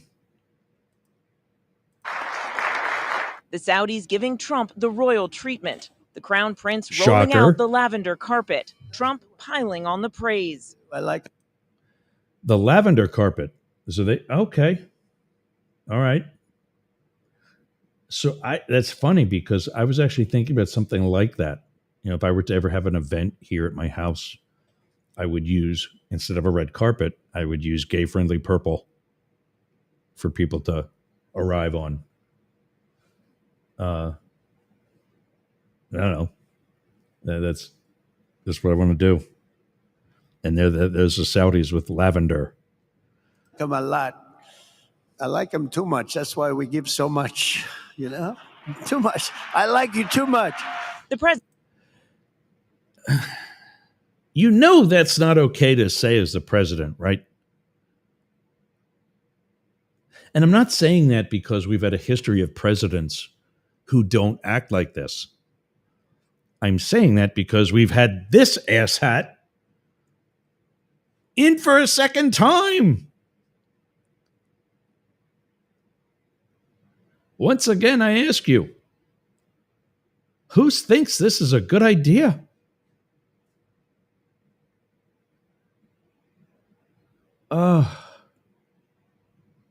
This is painful. The stupidity from this guy and the people that support him. This is why people drink. This is why people do drugs. It's to cope with this douchebag. 12 more minutes. Oh, and then I got only 2 more hours left. Woohoo. Oh, my God. This is why I want to get a boat. So I can just go. Don't come back. Benny Johnson would like that. President describing a transactional approach to foreign relations based on making deals regardless of past history, from embracing the Saudi crown prince years after U.S. intelligence concluded he orchestrated the murder of Washington Post journalist Jamal Khashoggi, to forging ties with Russia's Vladimir Putin. In recent years, far too many American presidents have been afflicted with the notion that it's our job to look into the souls of foreign leaders and use U.S. policy to dispense justice. Yes, that's our job. When you are the strongest nation in the world that used to be a democracy, that was our job. Until you drank the orange-flavored Kool-Aid and it went to your head. Oh, this is disgusting. For their sins. But hanging over the visit, serious questions about Trump's own business interests. His sons, who now run the Trump Organization, have projects in the works in all 3 countries he's visiting. Trump Tower, Jeddah. Coming soon. Trump now in Qatar, which he once called a funder of terrorism. But now he's poised to accept that extraordinary gift from the royal family, that $400 million luxury jet known as a flying palace, to be used as Air Force One before being transferred to his presidential library. The proposed deal raising serious questions about what it will cost American taxpayers to retrofit the jet to modify its security, and whether the gift violates the Constitution's ban on gifts from foreign heads of state. It violates the Constitution. The ad. And to make that retrofitted so that it can replace the current fleet of Air Force One. Fleet, by the way, there's not one 747 that's Air Force One. There is a fleet of various sized airplanes, all with the same markings down the side, that are owned by the Air Force, hence the name Air Force One. The helicopter, for example, is Marine One. The Beast is owned by the Secret Service. We don't control the security. Little newsflash here. We don't control the security of the fixed wings that are part of the Air Force or the rotaries, the helicopters that are part of the Marine Corps. They do. Perfect example. If you remember back at the end of the Iraq War and George W. Bush landed on that aircraft carrier to announce the end of major combat, he did so on Navy One, because that fixed wing aircraft that landed on there was a Navy plane. That's where all that comes from. So what is this, Qatar One? Because that's who owns it. Whoever they give it to, that's who owns it. Trump overnight defending that proposed gift, saying the current Air Force One is less than impressive. Some people say, oh, you shouldn't accept gifts. It's not about being impressive. I just broke my mic. For the country. My attitude is, why wouldn't I accept the gift? But even members of his own party aren't sold. I also think that the plane poses significant espionage and surveillance problems. So we'll see how this issue plays out. But I certainly. And the president is kicking off his time here in Doha with a formal state visit, including a lavish state dinner tonight. He's also expected to speak to U.S. service members here in Qatar. George. Mary, also news this morning that a company with ties to the Chinese government is investing several $100 million in one of the Trump family's crypto businesses. Yeah, George, that's exactly right. Is anybody surprised at all? Like a little bit? Maybe. No.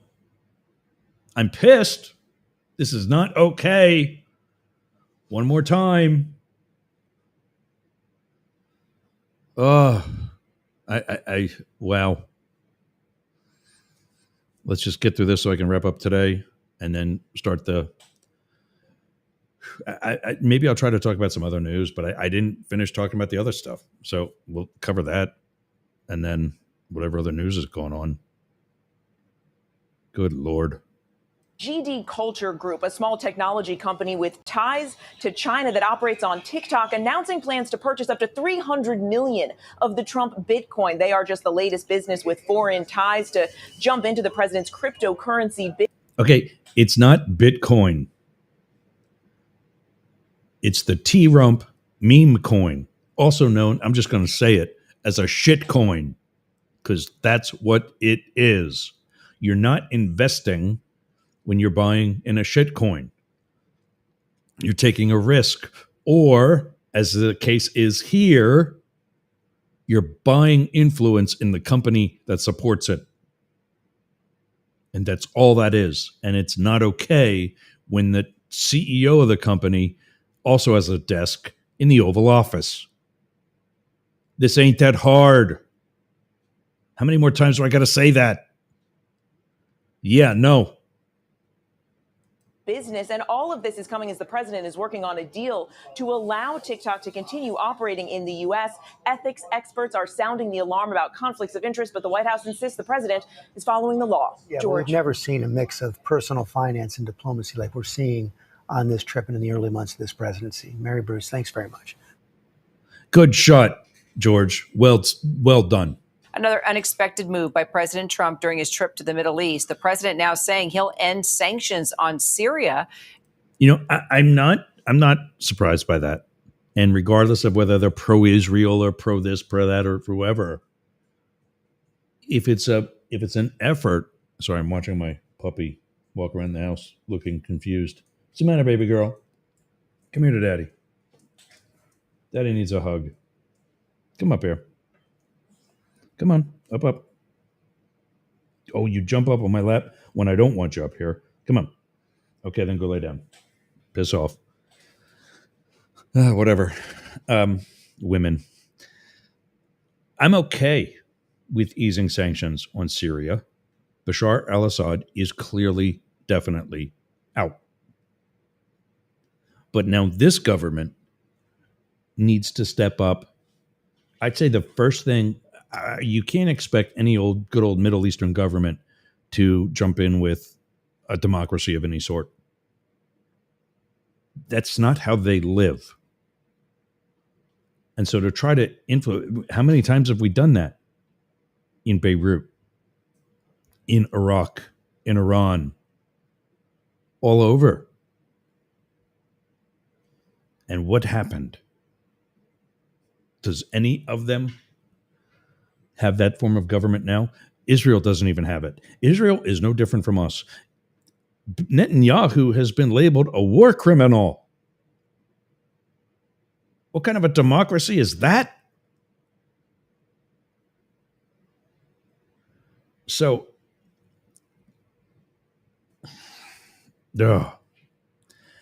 if Syria can improve on the human rights violations, which the side that was being violated is the side that won, I think we're giving them a ground ball here. Okay, then let's take it another step. And we'll ease more sanctions. And let's see them put in. Look, we get along with Jordan fine, and that's a monarchy. Egypt, don't kid yourself, is a military monarchy. You know, it can happen. And we might not like it, but there's things that we can accept. We got to come back to this because we're wrapping up my show. And then we're starting Sport Cats right after that. So check out Joseph Sull's book, The Broken Mirror of Memories, Iraq and Other Tales. He'll also be on Coast to Coast AM on the 29th of May at 12 midnight Pacific time. It'll be 3 a.m. Eastern. So check that out. Caroline Williams, the CEO of Happy Health, will be here. They want to definitely come, and they're doing some administrative things in-house. That's it. You know, they're doing some things there. So they had to postpone brain farting. So I'm just so pissed off right now. If you are somewhere in the world and you listen to us here at Up the Middle or Sportcats Daily Gazette, and you have a government that does not want you listening to such free-thinking, independent journalism, tell me that you need a vacation. Write me at my hotel address, yergs@shayergs.com, and let me know from where you need that vacation so we can keep sending you good information. If you're in the Nature Coast or the Northern Tampa Bay or anywhere that you think this might be a good idea, I think it is, go to the Sea Ranch Civic Association in Pasco by going to mysrca.com and sign up today. It's a good group, and you won't be disappointed. Capital Switchboard is 202-224-3121. Call your congressman, call your senators, and tell them this is not okay. I mean, I don't tell you what to say or think. I'm telling you in case you're still out on the edge or on the fence or wondering. This is not okay. StudioBBB.org is the art studio managed by Jane Stahl in our hometown of Boyertown, Pennsylvania. Go to StudioBBB.org for more. She's also the co-editor of the Boyertown Area Expression, our hometown's digital newspaper. Go to BoyertownAreaExpression.town.news and check out what's happening in Boyertown. You can also get her at Jane E. Stahl at Comcast.net. Matt Deemer is the host of the Daily Crypto News. He's also my co-host on Fridays for Friday Fights. You can reach him at matt@dailycryptonews.net and check out the Daily Crypto News podcast, available daily at dailycryptonews.net and wherever you get your podcasts. News@yergs.com is the email where you can get us all. It's a catch-all address we put together. Or if you have any news tips, ideas, any way you need to contact us, feel free to do so there. If you've got a show or podcast that you would like to get on the air, hit us up and we'll talk.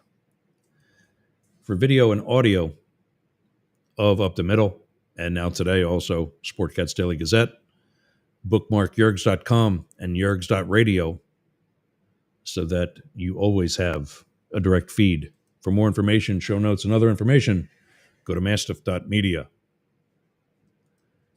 Sportcats Daily Gazette is up next. I'll be your host. Hang tight. We'll be right there.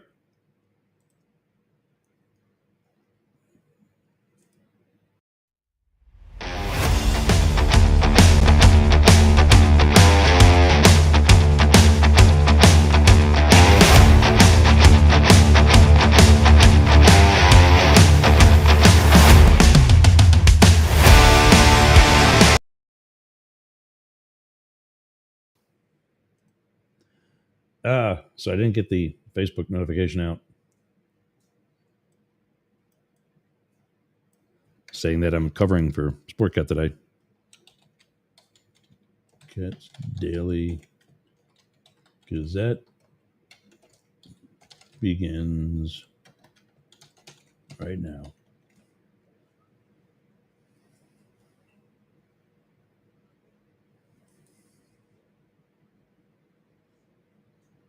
All right, there we go.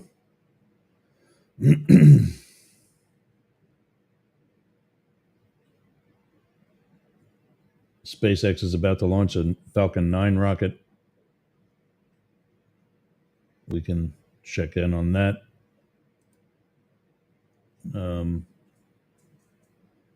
We'll go to that when. Yeah, I mean, this is. I mean, it's funny. You know, it's funny how. I don't know, gang. Try to do some news here. I'm also watching a feed from SpaceX. It looks like it's going to. Oh, this is old. Yeah, this is old. Okay.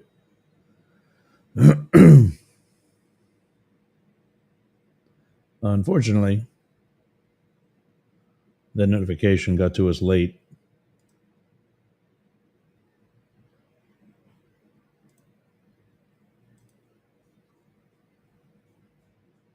Yeah, it was 22 minutes ago. Yep. Yeah, well.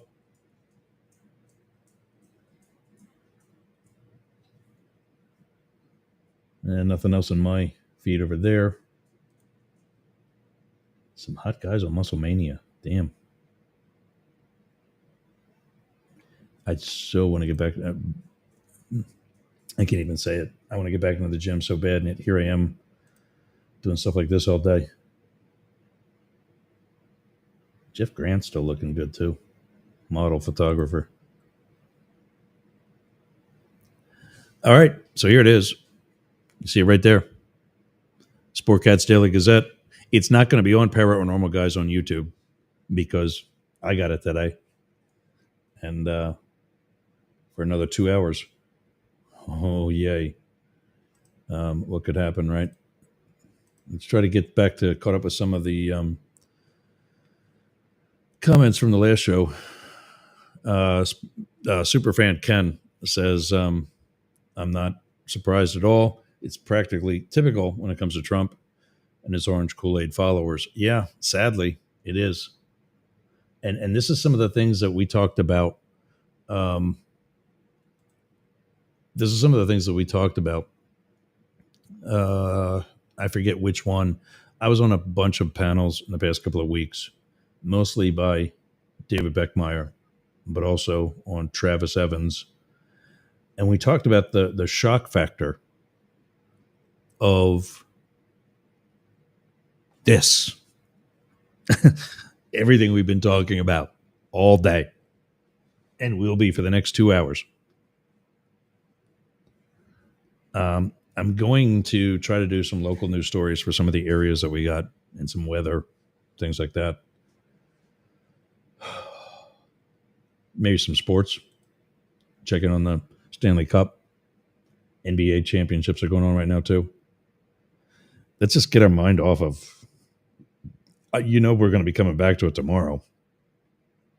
When Up the Middle comes back.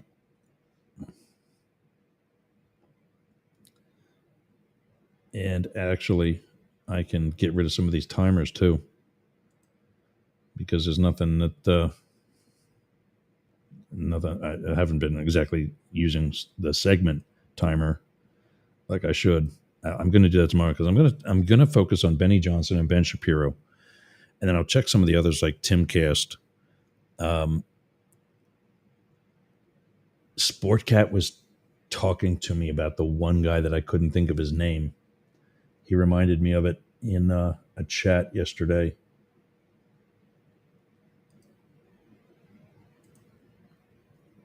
Um,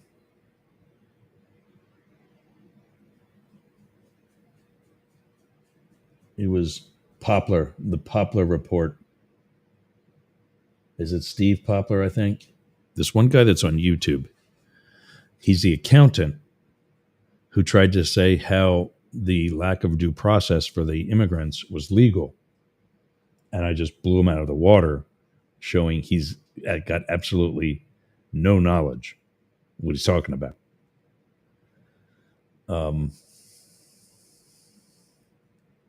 Yeah. I mean, it's funny. These guys pass themselves off as experts. And you believe it. You, his listeners, believe it. And it's funny to an extent, sad to so many others, embarrassing in all cases. But oh well. Yeah, it's hard because there's so much that I want to do. Oh, here's news. I'll look into this. But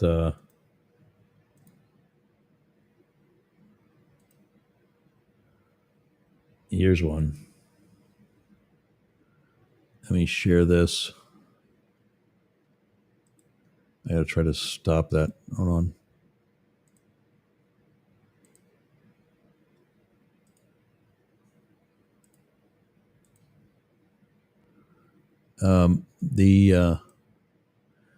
This is just going through a bunch of different friends' stories on Facebook. But this was posted. Project 2025's mastermind, Russell Vogt, replaces Elon Musk as head of government efficiency. We'll check out the balleralert.com to better see what they got to say. Yeah, time for lunch. That's not happening.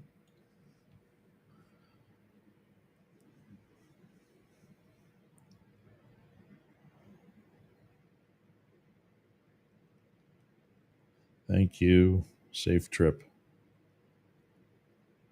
My neighbors are checking out for the weekend.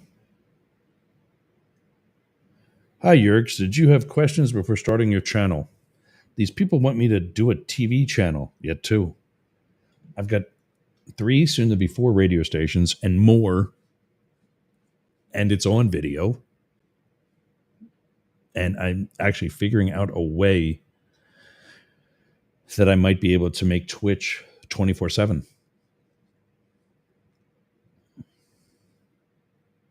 We'll see.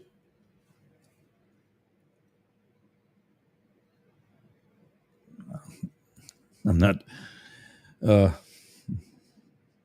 because I need more to do, right? Baller, what was that? Baller something? Let me back this up a second. Baller alert. Let's check this out. See what this says.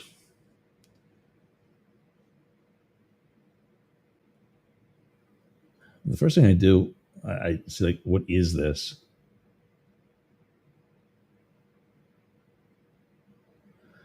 Casey testified, I had sores on my tongue from oral sex during freak-offs with Diddy.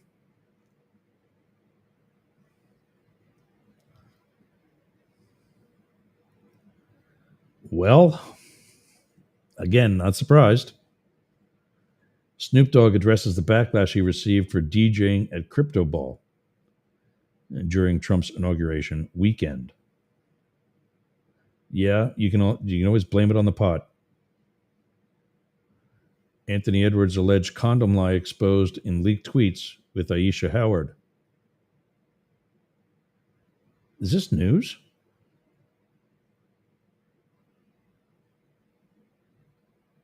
Halle Bailey granted a restraining order against DDG after alleged abuse. Do we know who these people are? I don't. I don't know who any of these people are.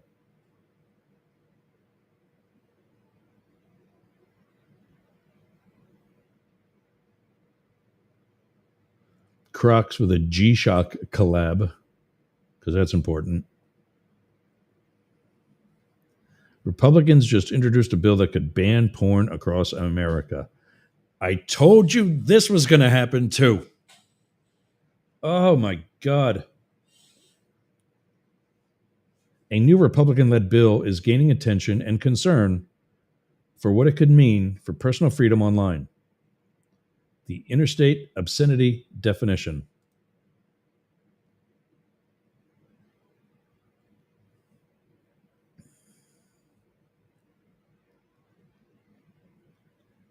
Five minutes. Well, I don't know that I want to chew up.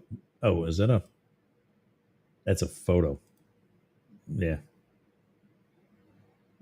It's a illustrated thing. The Interstate Obscenity Definition Act, introduced by Senator Mike Lee of Utah, shocker, seeks to expand the legal definition of obscenity under the Communications Act of 1934, a move that could effectively ban porn nationwide. Yes, you read that right. The bill doesn't outright say no porn, but it uses a broad and updated definition of what counts as obscene content. According to the bill, any visual media, photos, videos, or digital images that involves real or simulated sexual acts and is intended to arouse and lacks serious literary, artistic, political, or scientific value would be labeled obscene. Under federal law, obscene content is not protected by the First Amendment and can be banned. In layman's terms, this would give the federal government a wide open lane to criminalize much of the adult content that exists online. Congratulations, maggots. You've entered us into fascism.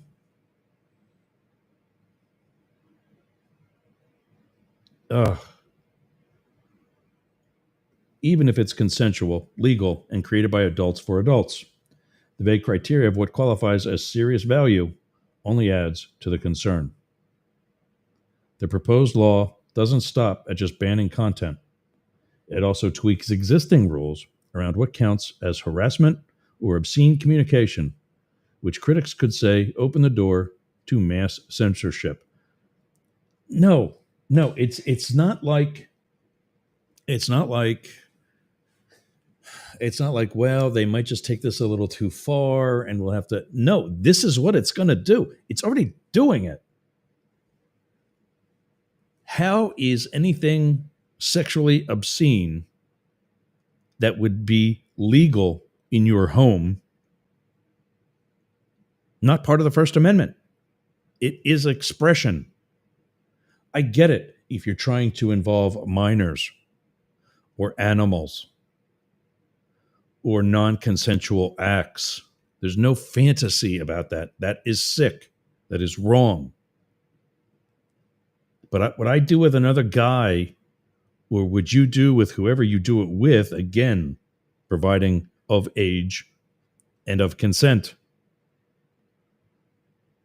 is up to us, not the government.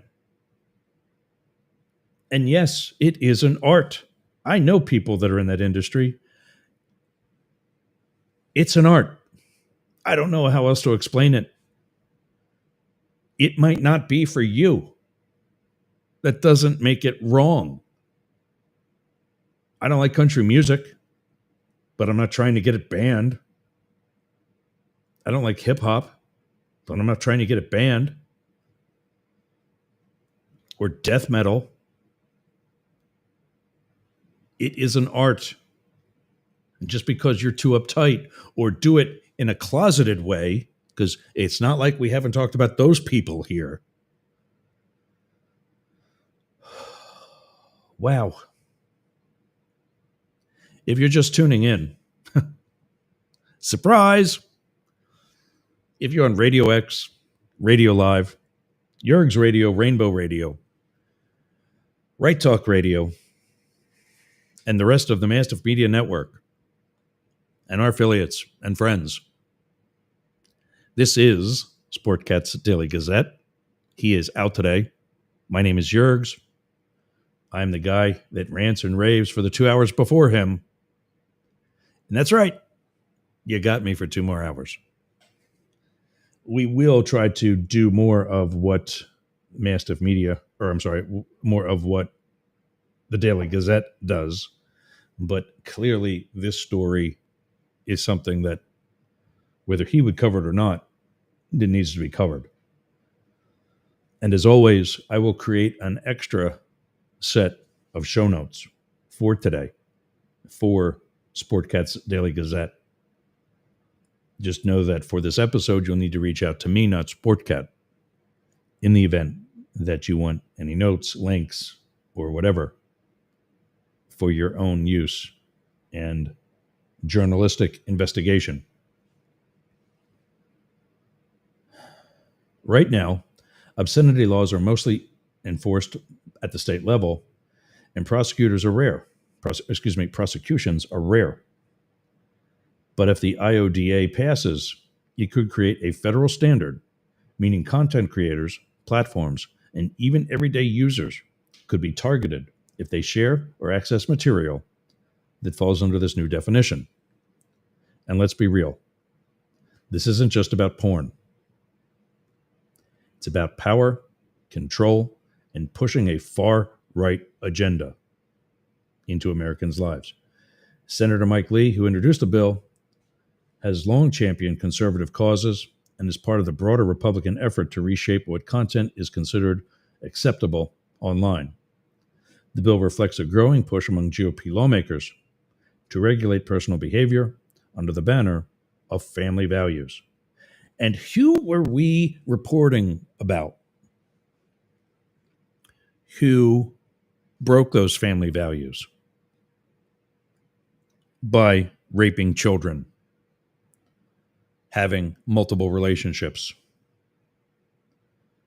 and just pretty much every family value you can have, to include the asshat that's in the White House who's got 3, 4, 5 kids through 3 different women, and all of whom she's cheated on. Those kind of family values. Why don't we go back to the basics first and teach actual family values before we force it down people who don't need it?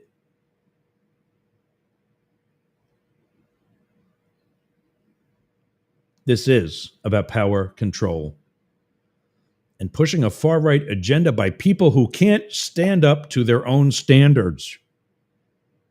The people that I've shown you on that very screen right there are from the far right.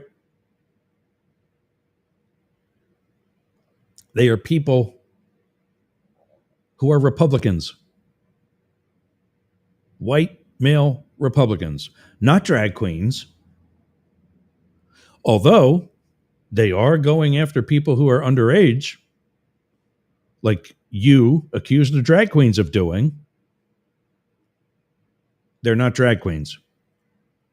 They're white male Republicans, just like the asshat that's pushing this bill.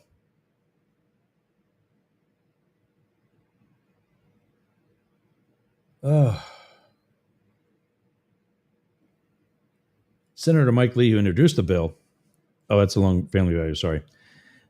Critics argue that laws like this trample on personal freedoms, especially when it comes to expression and sexual autonomy. If passed, it could not only wipe out legal adult content, but also silence LGBTQ creators, sex educators, and artists who work on sexuality. As it stands, the bill is still in committee, but its introduction signals a serious shift in tone and intention among Republican lawmakers who are increasingly targeting online freedoms. If the Interstate Obscenity Definition Act becomes law, it could fundamentally reshape the internet as we know it. And whether or not you're a fan of adult content, the message is clear.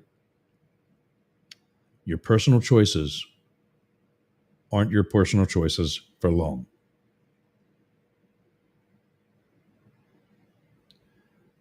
Wow, that one brother did not age well, did he? There's the Menendez brothers.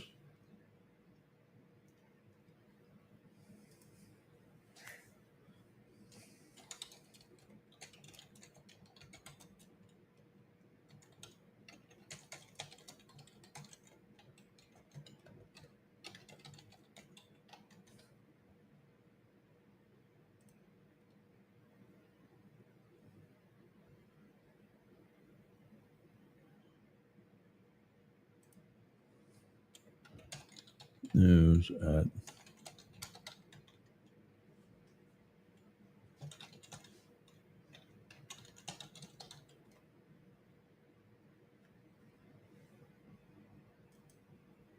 I just left the reply says, this is what happens when you elect MAGA morons. I don't even know where the replies are, but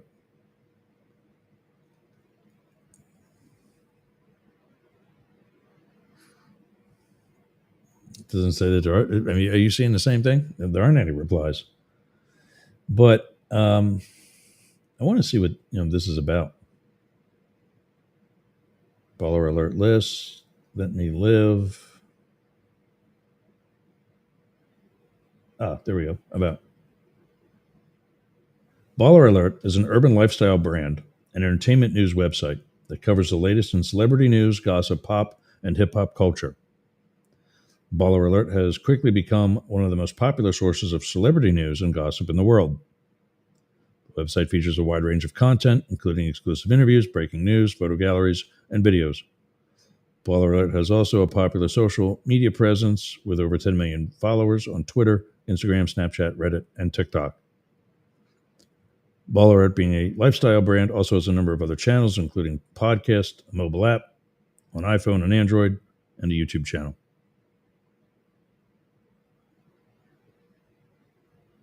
I mean, I could look into the podcast. The Baller Alert Show. Maybe I could go on to Jurg's Radio or...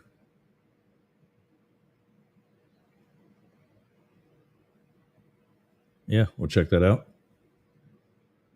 48 minutes, 19 minutes, 15 minutes. I like that they have different lengths. Like we can take a 48-minute episode and put that in an hour block with commercials. Episode 383 and is 11 minutes, 19 minutes, and 15 minutes. There's that's 30. That's 45 minutes. So we can take those three and make that an episode. Yeah, this is cool. I might have to listen to this. Might have to see what they got. Reach out to them. Is this? I guess I got to keep the website handy too. Well, I mean, I already did a story from it, so I got to do that. But is there a contact us? Oh, text balleralert@gmail. Business inquiries. Promotional. Yeah. Text. Yeah. Okay. Good. Yeah, I'll check them out and maybe we'll have some new content on Jurg's Radio. Speaking of new content, I do need to play this because we're looking for new content. We'll be right back. Hey gang, my name's Jurgs. I'm the CEO of the Jurger Group and Mastiff Media. We're partnering with Dare Media of Australia and are looking for new content. Do you have a podcast or maybe a live stream? Does it have a positive message? Is it about sports? Is it political? Is it news coverage? Is it for the LGBT community? Or is it even music? Don't forget, we're partnering with Dare Media of Australia. So not only could your program be heard on our stations here in the United States, but also in Australia. So if that's you, send us an email on air at jurgsradio.com. That's on air at jurgsradio.com. The jurgs.radio URL does not have email. On air at jurgsradio.com. And let's get you on air.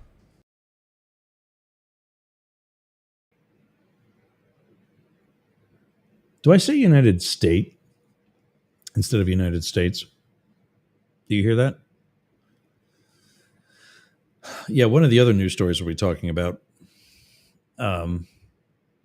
Simply Steve 2012 from Twitch says, so RFK takes a long swim in an honest to God, I'll call it what it is, shit creek, because he thinks bacteria are fake. Was that the story behind it? And here it is. Let's pull it up here.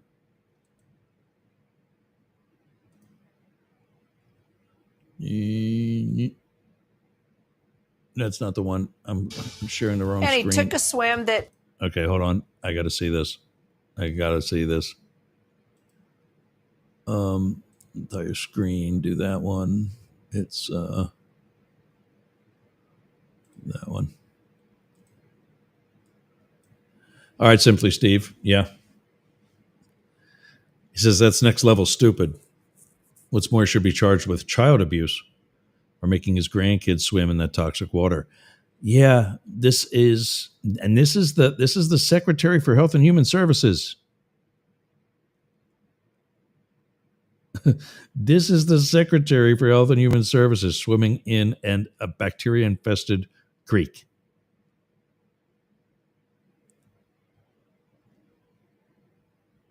Is this really happening? I'm looking around my house right now because I don't have my studio anymore because of Hurricane Helene. So I'm in my living room. But I'm looking to see if like the Democratic Party is going to jump out any minute now and say, gotcha. Please let that happen.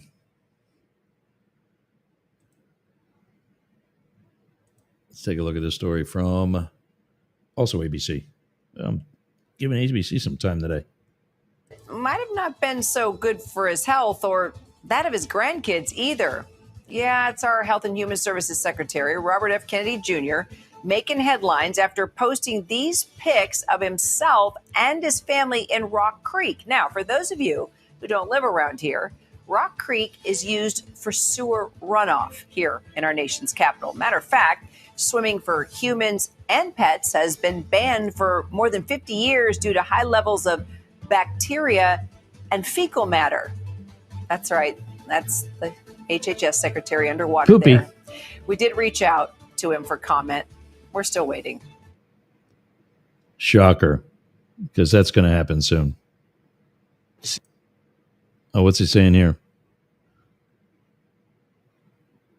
Oh, this is the other stupid thing. He's going to.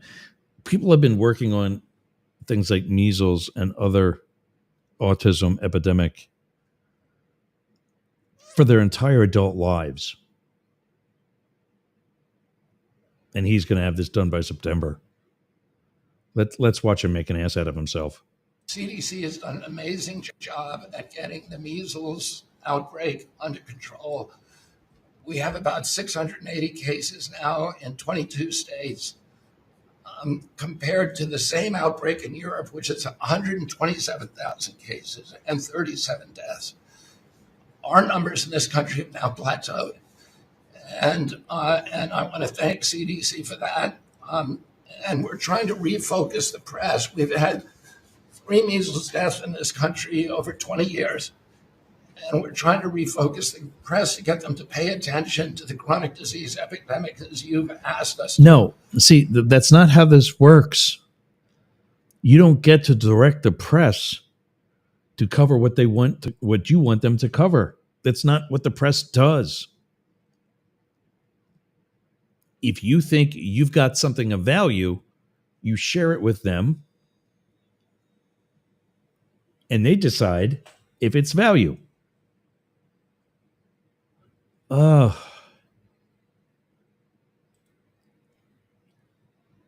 Yeah, Super. That's Super Van Ken's his Twitch account is, ew, what the hell? Bobby needs to be placed in a mental ward. Yeah, this guy, this entire administration needs a serious talking to and an evaluation. We have now 38% of American youth are pre-diabetic. This was unknown 30 years ago. Every child that becomes diabetic, there should be a headline about them. We have 100 million adults who are pre-diabetic or diabetic.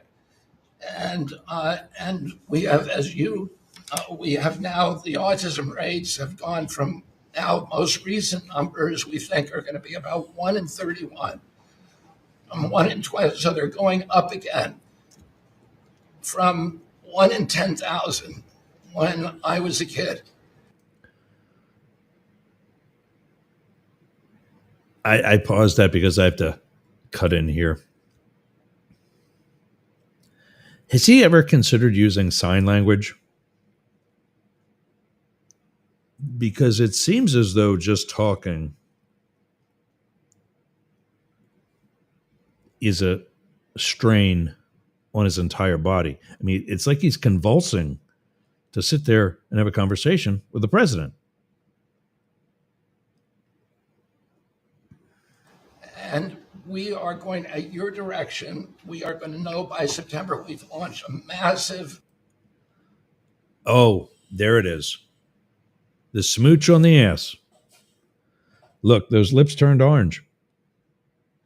They've turned orange since bending over and reaching underneath the seat. Oh, wow. A testing and research effort that's going to involve hundreds of scientists from around the world. By September, we will know what has caused the autism epidemic, and we'll be able to eliminate those exposures.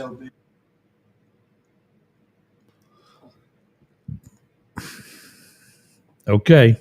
The judge doesn't think that everyone needs to see that. So he's being very careful. He's looking at their privacy rights. But I think it's going to help the prosecution because if the jury actually sees what happened during those freak-offs, I think it's going to happen. Why can I not pause this?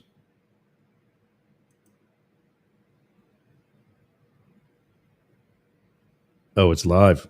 That's why. Oh, let's do it. The jury that Cassie Ventura had a choice. She had a choice. She has told jurors that she felt like an object and she felt like she didn't have a choice, that she lived in fear of Combs and that she was scared of what he would do if she did not do what he wanted her to.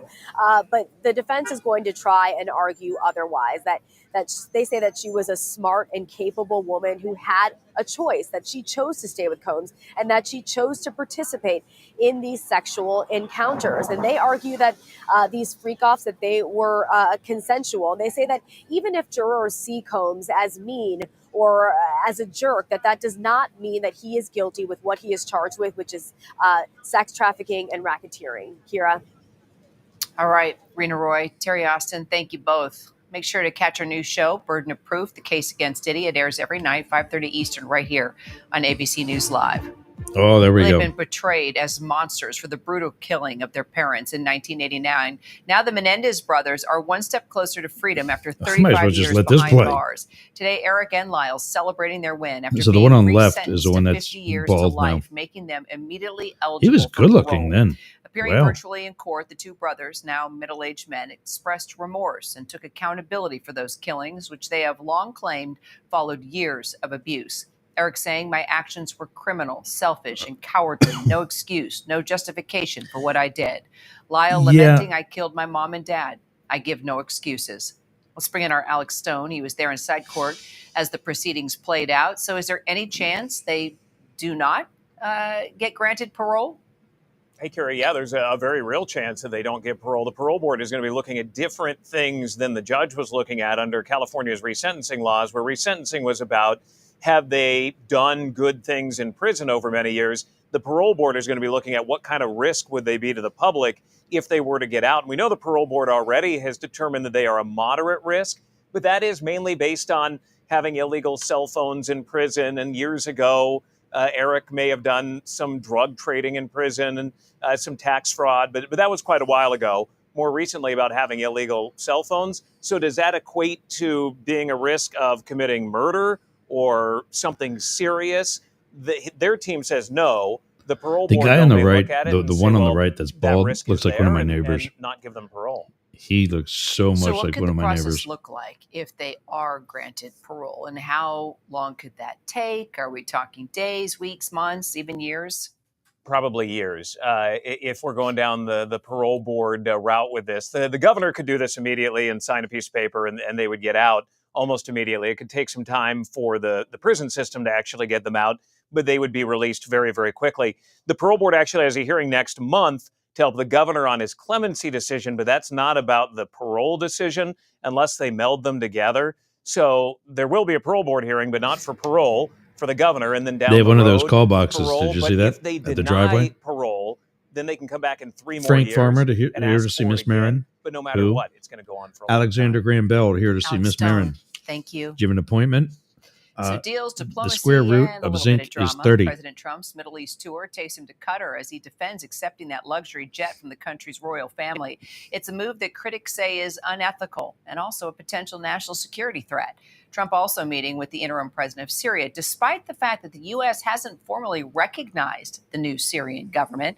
White House correspondent Karen Travers is traveling with the president, joins me now from Doha. So, Karen, President Trump touting what he's calling Qatar's largest ever order of Boeing You jets. got fuzzy but hair. The jet that everyone's talking about, of course, is the one that he will be receiving as a nice big gift. What's the latest from Doha? Yeah, that looms very large over this stop in Doha, Qatar. Kira, the president today did a signing ceremony with the leader of Qatar, and the White House says that part of this signing was $250 billion in economic deals. Now, the White House hasn't given full details of what that would be, but they say eventually it could add up to $1.2 trillion of economic relationship between the two countries. You mentioned Boeing. That was a big part of that today. The head of Boeing was here in Doha, part of the signing. This includes the largest order ever for Boeing of wide-body planes and 787s. The president was talking positively about Boeing, but he has recently been very critical of Boeing for not quickly delivering on the new Air Force Ones. Shocker. And that other plane that he might be getting from the Qatari royal family, $400 million luxury jet. The president, Kira, continues to defend his decision to accept this, saying it is a beautiful gesture. It is a gift. Why wouldn't he accept a gift like that? But Kira, Democrats and even some Republicans still raising questions about the security risk that could be associated with, and of course, ethical concerns it's what about a few gift like this from a Republicans foreign government. have common sense. All right, let's talk about Trump meeting with the interim president of Syria. What else can you tell us about their discussions? Kira, the president said it was a good meeting, a great conversation. He was joined by the Crown Prince of Saudi Arabia, Mohammed bin Salman, and the Turkish President Erdogan also called into this. And that was important because the president said that his decision to make steps toward normalizing relations between the U.S. and Syria and also to lift U.S. sanctions on Syria came at the strong urging of those two leaders who the president has indicated he respects very highly. The president then today meeting with the interim president of Syria, the first time that a U.S. leader has engaged with the Syrian leader in 25 years. So it was a historic meeting. The White House, Kira, says that the president pushed President al-Shara to take steps that would be heading toward normalizing relations with Israel, Syria and Israel, and also to help the U.S. prevent the resurgence of ISIS in Syria. So the president, as part of these steps between the U.S. and Syria, also making some pretty specific demands of this new leader. Right. Karen Travers for us there in Doha with the president. Karen, thank you. So back here, they pulled an all-nighter, 18 hours of a marathon markup of tax legislation leading to both praise and protest. Take a look.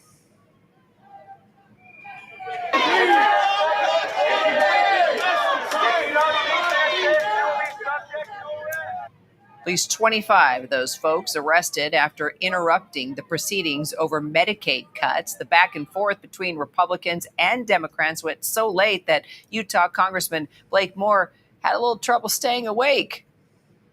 Mr. Moore.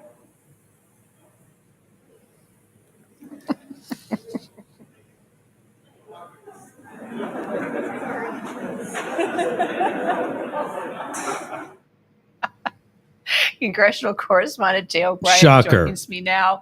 I hope he's had a nap, a Red Bull, something.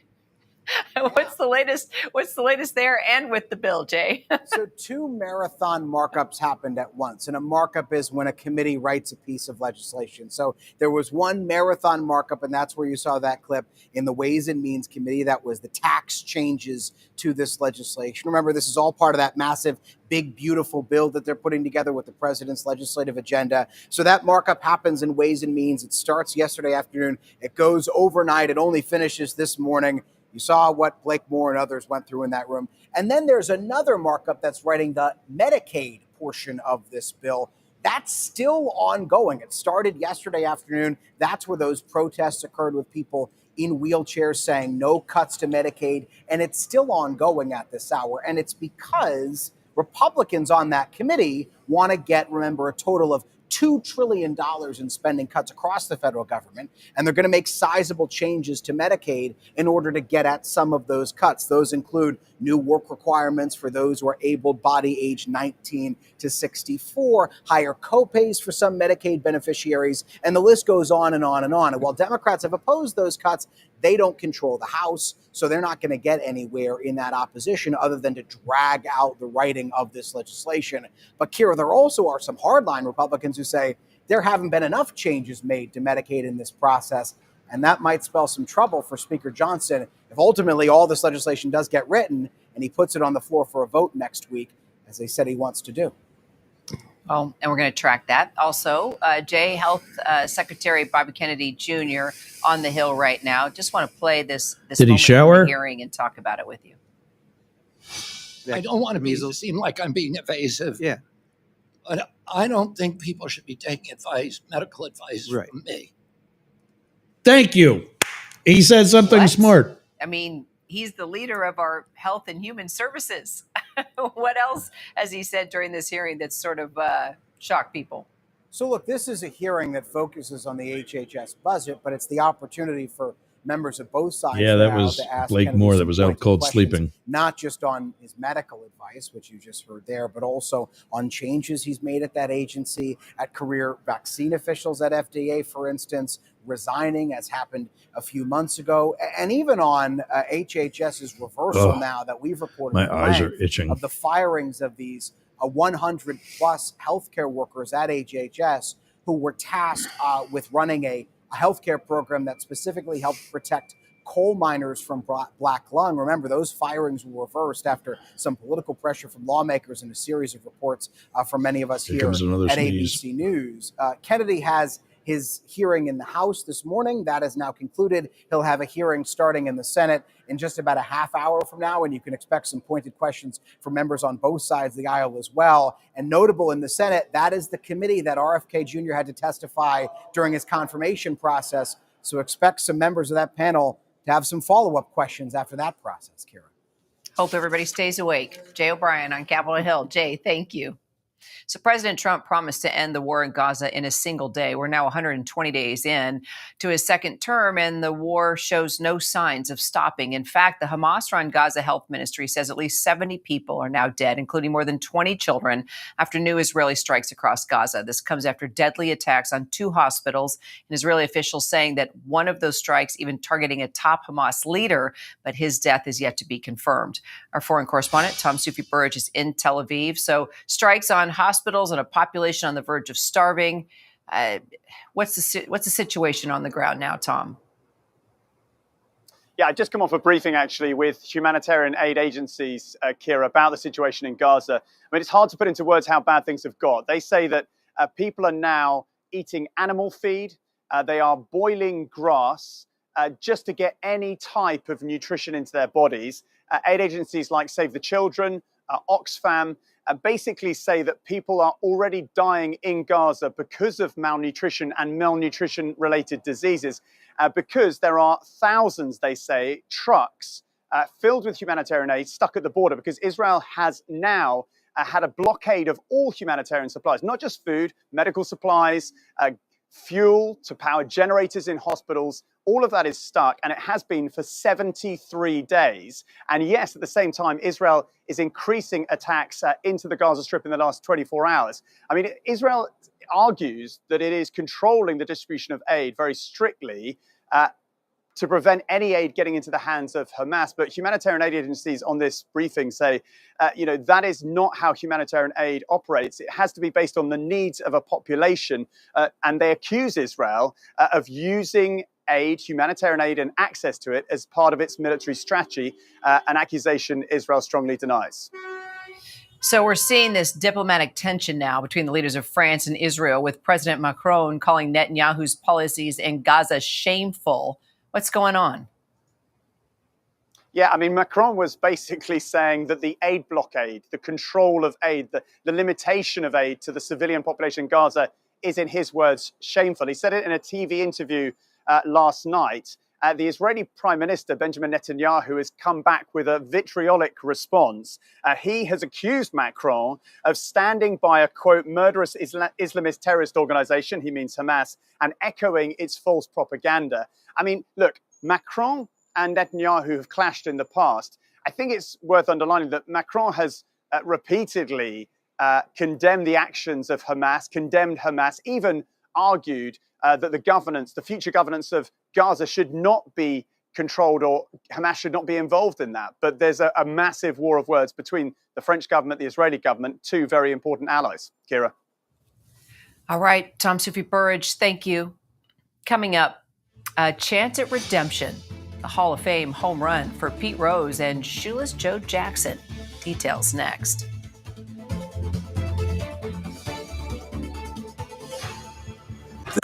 Marshall's buyers have a very particular set of skills. They can hunt down the latest trends.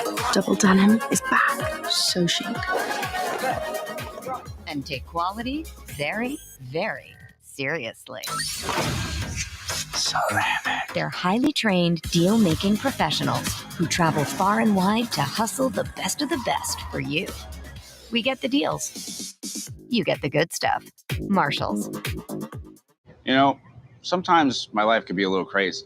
That's why when you find stability, you got to grab it and hold on to it. Like how Verizon just lets you lock in a low price for 3 years, even if you're already a customer. Is that even real? That's not just for me. And they give you a free phone on any plan. Who's doing that?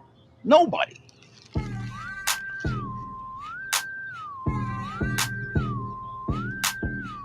Come on, what's better than that? Probably nothing. Yeah, nothing. GoodRx helps my family get the medications we need at an affordable price. I did have insurance, but unfortunately they didn't cover the medications that my doctor prescribed. My mom introduced me to GoodRx, and I've been using it ever since. All I do is put in what I'm searching for, and it shows each location and good each time price. to move on to the next one. The first time I used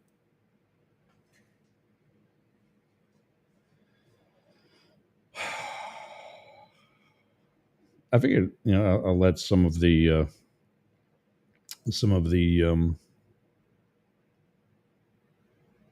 commercials, because after all, we're using their footage. I want to also get into some other localized stuff. Get some stuff in Australia, in London, where we've got audiences, some Canada stuff, Canadian stuff in Canada. But I wanted to see this too.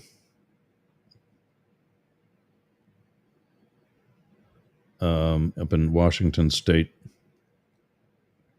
3 climbers are dead from a rappelling accident. Not good. Now with an incredible survival story, a young woman clinging to the side of a cliff for more than an hour. And Larry has the details. Good morning again. It is really remarkable to see. Good morning to you, Michael. It's not just that this woman survived this ordeal. It's Isn't that guy on the far right the guy that fell asleep in Congress? Doesn't it look like him?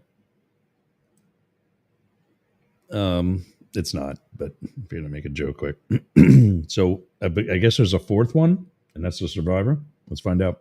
morning to you, Michael. It's not just that this woman survived this ordeal. It's how she managed to alert rescuers that she needed help despite hanging in a very precarious position, not to mention the bravery of the team who worked tirelessly to save her. This morning, a harrowing rescue caught on camera. She's on laying down on the angle. You got it? Yep, I see her. A female hiker teetering for over an hour on the edge of this mountain on the Pacific Crest Trail, thousands of feet above the ground, managing to hit the emergency button on her Garmin-type device, launching the Riverside County Sheriff's Aviation Unit. When I first saw her on our first path, it looked like she was hanging on for her life on the side of that mountain. Corey Allen was a rescue specialist aboard that chopper, alongside pilot Mike Calhoun and rescue specialist Jason Beeman. We could definitely see her silhouetted out on that steep angle. She was just hanging on. As Calhoun readied the chopper, Allen prepared the cable to hoist crew chief Beeman down to the stranded woman. The Pacific Crest Trail is known for being one of the most difficult trails in the country. And that's a trail that goes from Mexico to Canada through the western United States. It's very dry, very hilly. It's a lot to get over. Hey, can I walk up that ridge line? Yeah, I'll try and walk you up. So that is like the Appalachian Trail on the East Coast, which goes to Maine to Georgia. I guess maybe Border Patrol should be patrolling that. Anyone want to see him walk up down there? Fairly steep. We'll do the game plan. I'm going to drop you in below her.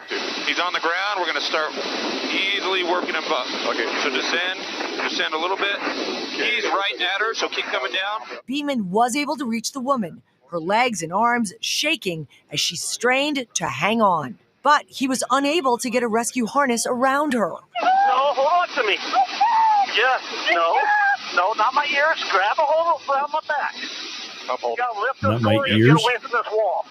I was able to get not a full bear hug grip that I wanted to get on her. My cable got underneath my arm, which I think is possibly what twisted us just a little bit.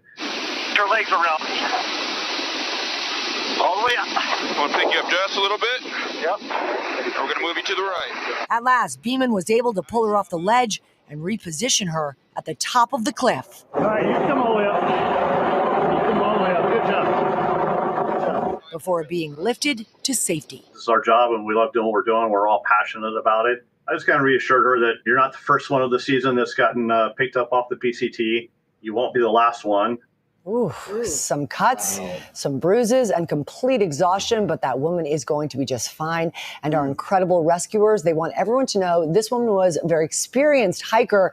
And look at the position that she found herself in. Having the right safety equipment and knowing how to use it saved her life, and it is critical to have that stuff before going on a hike. I wouldn't call this a hike, but she had a tracker on that she was able She did, and that is how she was able to somehow alert them, and they jumped right into action. Thank goodness for those rescuers. Oh, yeah. All right, Lara, thank you. My heart rate is watching that video. Yeah, that was much more than I thought it was going to be. Like, really She's dangerous. very lucky. That's the guy I thought looked like Blake Moore. Okay, so that is had nothing to do with the guys who died. Oh, there's this one. When life calls for a little peanut butter M&Ms. We asked people who said they've had Domino's stuffed crust pizza before to compare it to our new stuffed crust. That's better than the one they have currently. Only Domino's has never had stuffed crust before. Am I gonna... Until now. Introducing Domino's new and first ever. That wasn't, I guess the story.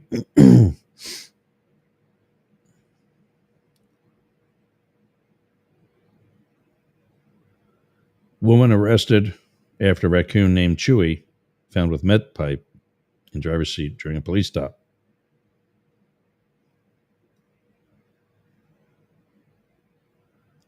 Parents arrested after a 1-year-old test positive for fentanyl and THC. I wonder what got to the situation where they needed to test the 1-year-old. Shella, the runaway kangaroo, causes a car crash. I thought that was an Australia story. Apparently it's in Alabama.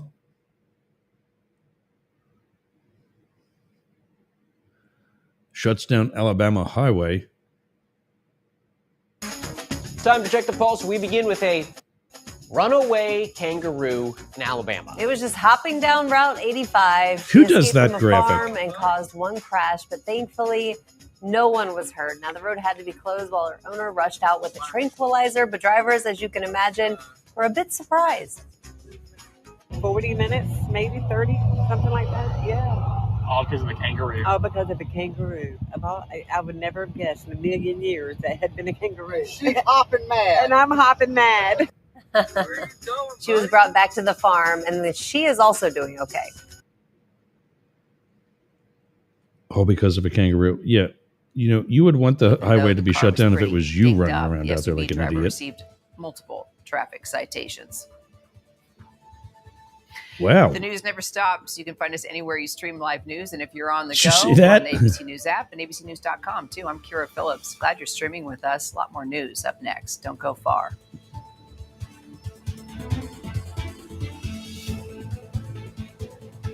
Ladies and gentlemen, Well, we are going to go far. We're wrapping up hour number 1 of Sportcats Daily Gazette. If you're trying to figure out what's going on, he's off today. I'm Jurgs from Up the Middle and from Mastiff Media, taking over for Sportcat Nightlight Productions. I think it's still Nightlight is his like company name. But yeah, we're doing some news and in some cases we're just letting it all play out as it is broadcasted live through ABC. We're going to check out some other things, though. I'm not really sure. Okay, that one looks like it's still... Some of these links, I'm not really sure. Live updates.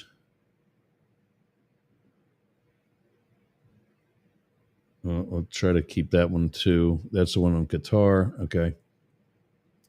I got another window open where we're going to look at some of the other things over the next hour. So that this gets a little less confusing. That's my jet ski. When I was picking it up at the dealer, sitting out back waiting to get me to get back on it. You're watching Sportcats Daily Gazette. I'm struggling through 4 hours worth of broadcasting with allergies. My throat has been itchy. My eyes are killing me. Back to some of the comments. How did you get that worm in your head? I'm sure it was I think that's supposed to be a lucid mind flayer that may have been involved. Yeah. Jude was out sleeping. That was with regards to Blake Moore, the congressman that was caught sleeping during one of the Ways and Means Committee meetings. Yeah, Bama's catching up to Florida in the weird department. I don't know. Yeah, maybe catching up, but I don't think it's exceeded yet.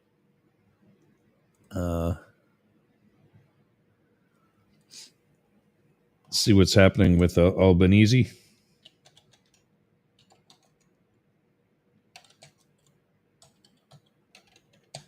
I can't even type today. My sinuses are messing me up so bad. Oh, here we go.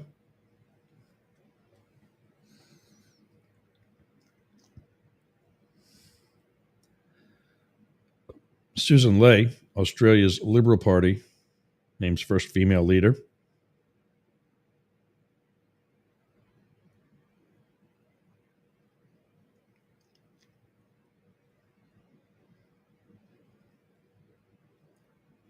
Wow. Back to ABC again. Sorry about this, but that's who's got the story. Take a look at these 4. Move on to some Canadian stuff.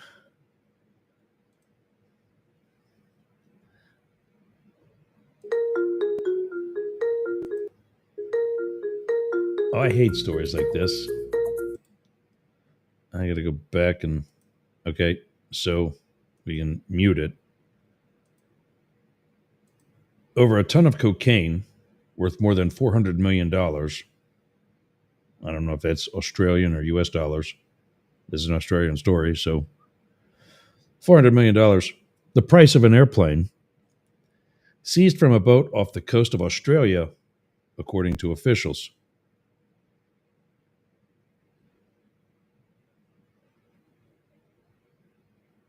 Australian officials said they have charged 5 people following the seizure, as in taking possession seizure, not a medical one.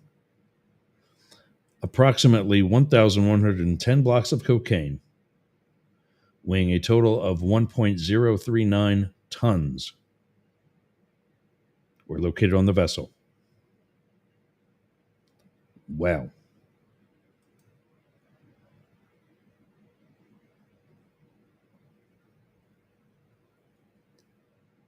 Officials said an investigation is ongoing.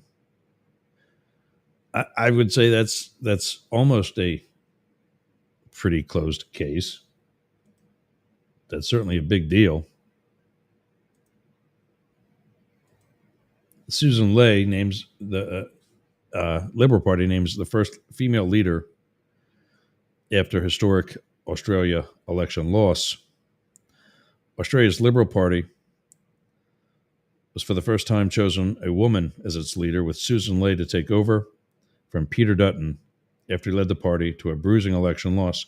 Now, explain this to me. Anybody who knows from the down under area. It wasn't elusive, it was illithid. Oh, okay. Illithid. No, I don't know that one. Well done. Ley, from the moderate faction of the party, beat Angus Taylor, who ran on a promise to restore conservative values, by 4 votes. She won by 4 votes. I hate when they word it, stuff like that. It should just be Ley, from the moderate faction of the party, won by 4 votes and beat Angus Taylor. He ran on a promise to restore conservative values. At the election on the 3rd of May, the Liberal National Coalition, currently Australia's main opposition party, suffered what many are calling the worst defeat in its history. Pundits and MPs have blamed the result on polarizing leaders, the messy campaign, and Trumpian policies, which alienated women and young people in particular. Ley's appointment comes as Prime Minister Anthony Albanese was sworn in at Government House on Tuesday, following his Labour Party's landslide election win. According to the Australian Broadcasting Corporation, I wonder if this is that ABC. Oh no, this one's BBC. The other one was ABC, but that looks like the American ABC. Anyway, according to the Australian Broadcasting Corporation, or Australia's ABC, Labour has won at least 93 seats, including their majority by 16, while the coalition has 42 electorates, down from 58. Some seats are still too close to call. So that could get worse for... I mean, the Labour Party already has 93. They could have more. The coalition will not have fewer than 42. But they may be stopped there, depending on how these seats that are too close to call pan out. I forget. I think it's like 133, or is that the number of cardinals that voted for the Pope? I forget.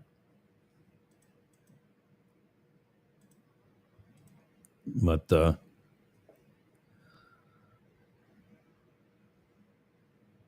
let's see where we're at. Ley has held the massive regional New South Wales seat afar since 2001 and has served as a senior minister in a variety of portfolios, making her one of the Liberal Party's most experienced hands. She was also the party deputy under Dutton. Ted O'Brien, the Queensland MP, I forget what that... I think that's like the governor. Ted O'Brien, a Queensland MP, who is the energy spokesman in charge of selling the coalition's controversial nuclear power proposal, was elected as Ley's deputy. Ley said she wanted to help the party rebuild its relationship with Australians, particularly the women and younger people who felt they'd been neglected. We have to have a Liberal Party that respects modern Australia, that reflects modern Australia, respects and reflects modern Australia. And that represents modern Australia. And we have to meet the people where they are. She told reporters the party's loss would be subject to a review, as would all of its policies, including its position on nuclear and its net zero emissions goal. I want to do things differently, and we have to have a fresh approach. I committed to my colleagues that there would be no captain's calls from anywhere by me, that we work through every single policy issue and canvass the different views and take the time to get it right. In a statement after the leadership vote, unsuccessful contender Taylor congratulated Lay and called for unity. Susan has led a remarkable life, and becoming the first woman to lead the Liberal Party is a milestone for Susan and our party. The junior coalition partner of the Nationals re-elected David Littleproud on Monday after Heat 2 was challenged by hardline conservative colleague. Albanese's new cabinet was also sworn in on Tuesday. Former Attorney General Mark Dreyfus and Ed Husic, the first Muslim to become an Australian government minister, were both removed from the front bench. I've got people who are, I think, in the best positions. That's across the board, Albanese said when announcing the positions on Monday. All right. The Australian dollar eyes the jobs report. The Australian dollar has declined on Wednesday. In the North American session, the Aussie-US dollar pair is trading at 0.6441, down 45% on the day. Down 0.45% on the day. This follows the Australian dollar's massive gains of 1.5% a day earlier. Australia's wage growth accelerates. In the first quarter, annually, the wage price index gained 3.4%, up from 3.2% in quarter four from 2024, and above the market estimate of 3.2%. The gain was driven by stronger wage growth in the public sector. On a quarterly basis, wage growth rose 0.9%, up from 0.7%, and above the market estimated of 0.8%. This is the first time since quarter two of 2024. Time to eat lunch. This is the first time that since quarter two of 2024 that annual wage growth has accelerated. Finally, from Australia, Australian cyclist gets suspended sentence over the death of his wife. What is it with cyclists and dead wives? Wasn't that South African dude a cyclist?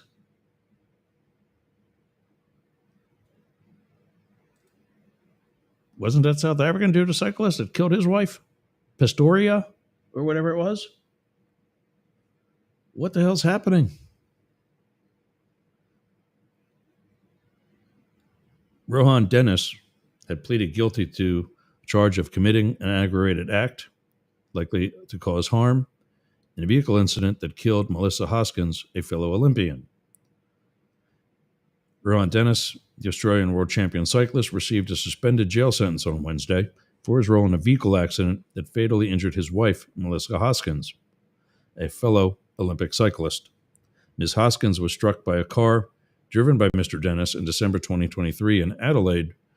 The authorities said at the time, Ms. Hoskins, a celebrated Olympic cyclist, later died of her injuries in the hospital. She was 32. In December last year, Mr. Dennis, 34, pleaded guilty to one charge of committing an aggravated act likely to cause harm, which carried a maximum sentence of 7 years. He was initially charged with dangerous driving causing death and driving without due care, for which could have faced 15 years in prison if convicted. On Wednesday, a judge district court of South Australia in Adelaide sent Mr. Dennis to a 17-month jail term. The sentence was suspended on a 2-year good behavior bond, meaning Mr. Dennis will not serve jail time if he does not violate the conditions of his bond. Mr. Dennis was also barred from driving for 5 years. In his sentencing remarks, Judge Ian Press said that Mr. Dennis had disregarded Ms. Hoskins' safety. He was cited Mr. Dennis' cooperation of the police, as well as his guilty plea, his remorse, and his taking responsibility for his and Ms. Hoskins' 2 young children as a reason for the suspended sentence. Mr. Dennis and Ms. Hoskins, who married in 2018, had argued before Mr. Dennis left their home and got into his car one night in December. Here it is. The judge said in his sentencing remarks, Ms. Hoskins jumped onto and laid on the hood of the car in an apparent attempt to stop Mr. Dennis from leaving. Mr. Dennis drove around 246 feet, 75 meters, at a slow speed with her on the hood. Ms. Hoskins then got off the hood, walked next to the car, and then opened the door while the car was still moving. Mr. Dennis shut the door before accelerating the car in an apparent attempt to drive away. Okay. Where do we run over a woman here? The 2 acts of accelerating while Ms. Hoskins was still in proximity of the car and driving while she was on the hood formed the basis of the charge against Mr. Dennis. Although Ms. Hoskins was not harmed by these acts, they did create a risk of her being harmed, and you knew that, but continued to drive anyway. Mr. Dennis was not aware that Ms. Hoskins was still holding onto the car as he accelerated away. It was at that point that she fell, leading to her death. This did not form part of the charge against Mr. Dennis, the judge stressed. There is no allegation that you knew or even contemplated the likelihood that your wife was still running next to the car as you continued to drive down the street for only a matter of a second or two.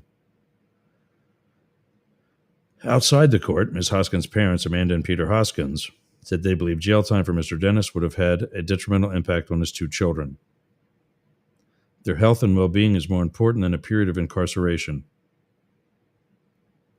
That's pretty strong. Mr. Dennis did not immediately respond to a request for comment through his attorney. Mr. Dennis, who rode professionally both on track and road, competed in 3 Olympic Games, the Tour de France, and other major events. He won a silver medal. Wow. I'm thinking about all the legal stuff. He won a silver medal in the team pursuit at the 2012 London Olympics and a bronze at the 2020 Tokyo. He announced his retirement in 2023. What do you do?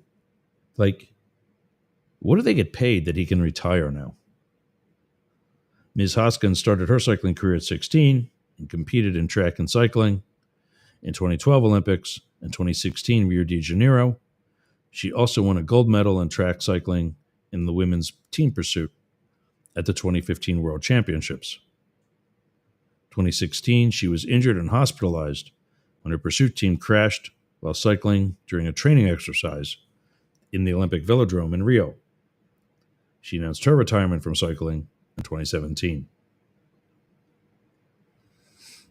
I guess she's announced her retirement for more than that. We're good. Well, hopefully he's got enough money to raise the 2 kids properly.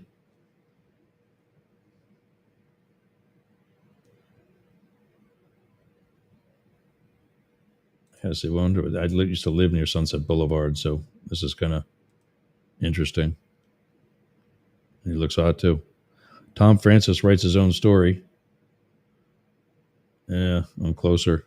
Not so much. And it's New York Times. I've used all my free. Wait a minute. How am I able to read this?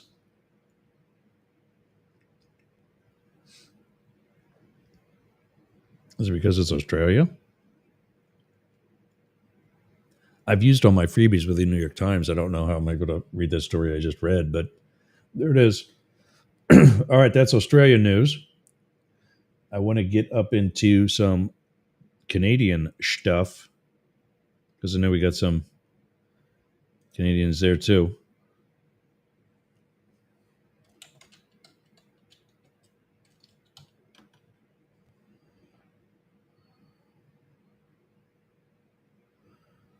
Yeah. Mark Carney says Canadians are not impressed with the UK's invite to Trump.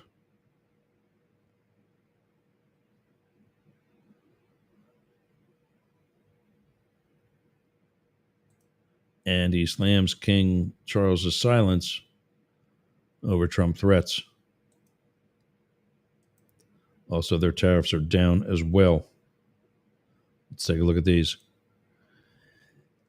This is, by the way, the new Prime Minister of Canada. Says Canadians are not impressed by UK's invite to Trump. Canadian Prime Minister Mark Carney has said Canadians were not impressed by the UK government's invitation to US President Donald Trump for a second state visit. The newly elected Carney told Sky News that the UK's invitation earlier this year did not help Canadians who are facing repeat comments from Trump about making Canada the 51st state. To be frank, Canadians weren't impressed with that gesture, given the circumstance. It was at a time when we were being quite clear about the issues around sovereignty. Prime Minister Sir Keir Starmer invited Trump to come to the UK for a visit during a meeting at the White House in February. Wow, I am so congested today. Asked whether the invitation was appropriate, Carney said that was a decision for the government of the UK and Buckingham Palace. I leave the diplomacy to the UK government. The BBC was contacted, the BBC has contacted the Carney's office and number 10 for comment. When they say number 10, that's 10 Downing Street. That's where the Prime Minister, that's the White House of the United Kingdom of Great Britain. Buckingham Palace declined to comment. The criticism from Carney comes as the Canadians prepare to welcome King Charles III and Queen Camilla at the end of this month for a royal visit. During the Sky News interview, Carney said his invitation for the King, Canada's head of state, to attend the opening of Canada's Parliament is not conditional. It is also a reaffirming moment. We will be reaffirming, Carney said, saying issues around Canada's sovereignty have been accentuated by the President. During his visit, the King will also read the speech from the throne, a function usually carried out by the Governor General. The last time this happened was October 1977, when Queen Elizabeth II read the speech for the second time in Canada's history, the first 1957. Meanwhile, Carney was firmly said Canada is not for sale, ever.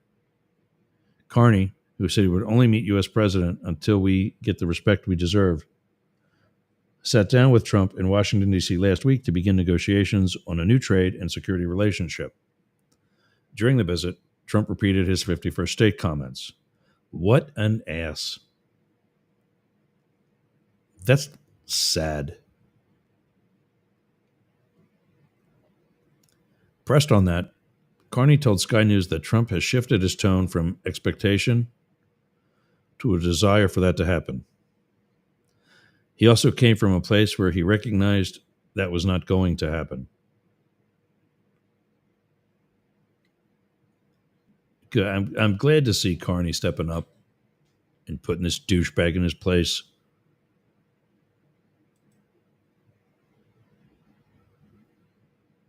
So here's another one on that. Let's see what we got here.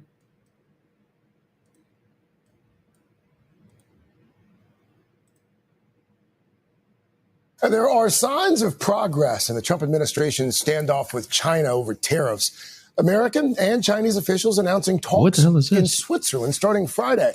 Meanwhile, there's no sign of any imminent trade deal with Canada, but its newly elected Prime Minister Mark Carney did make his first trip to the White House yesterday. NBC's Gabe Gutierrez asking President Trump about his call for the annexation of Canada. Mr. President, you have said that Canada should become the 51st state. Were you joking? No. Well, I still believe that, but you know, takes two to tango, right?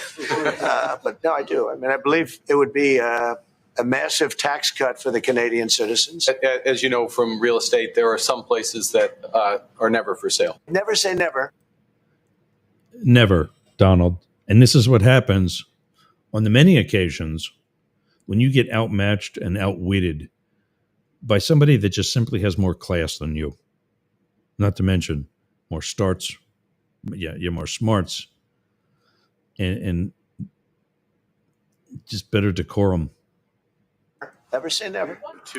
Well, later, Carney told reporters that the two leaders had a very constructive meeting, saying he felt better about the relations.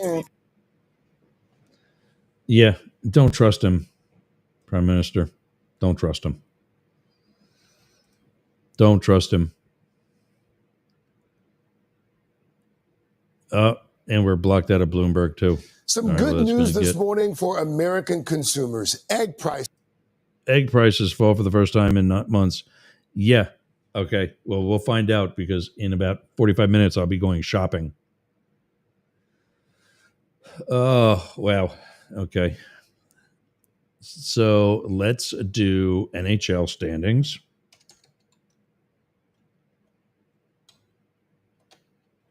Let's see the NHL playoff bracket.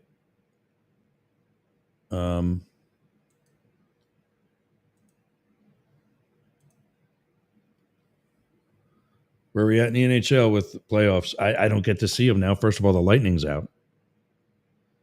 Over in round one, Toronto eliminated Ottawa 4-2. Florida eliminated Tampa Bay Lightning 4-1.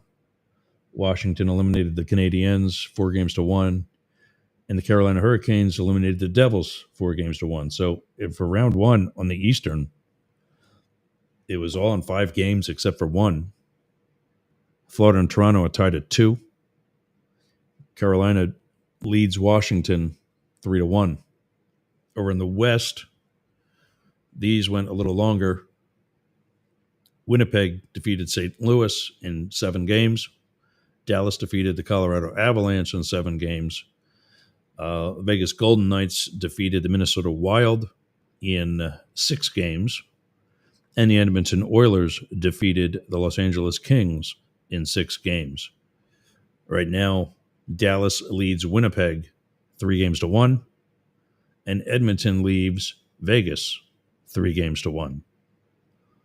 The winner of each of those series plays for the Western Conference Finals.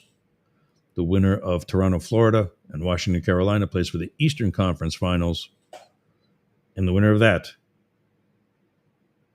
goes on to the Stanley Cup. They need an extra bracket here, actually. Oh, well, no. I see what they're doing. I see what it is. Each box is 1 game or 1 series. So, yeah. Okay. Yeah. So, Dallas or Winnipeg goes up top here. Vancouver, Edmonton goes in the bottom. Yeah. Okay. And I'm sure they would have looked that over by now. But, yeah. And my guy, I'll show you my next ex-husband, has made it to this round. It came up a minute ago. There we go. NHL officials. Lines persons. Where's my next husband? Where's he at? Where's it at? There we go. Jesse Markey. Oh, God. He's a cute. I mean, there's a bunch of others. The NHL has some good-looking guys. He's from Nova Scotia, I think. Ryan Daisy's American. Tyson Baker and Devin Berger aren't bad-looking guys either. Joe Mahan. Like I said, they got baseball. Baseball's weak. Baseball's got some not-so-good-looking folks. But, yeah, Jesse. Oh, God, he's a cutie. All right, let's go over to the NBA. See where they're at.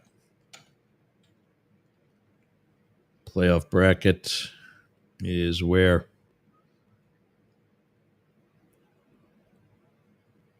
Hold still.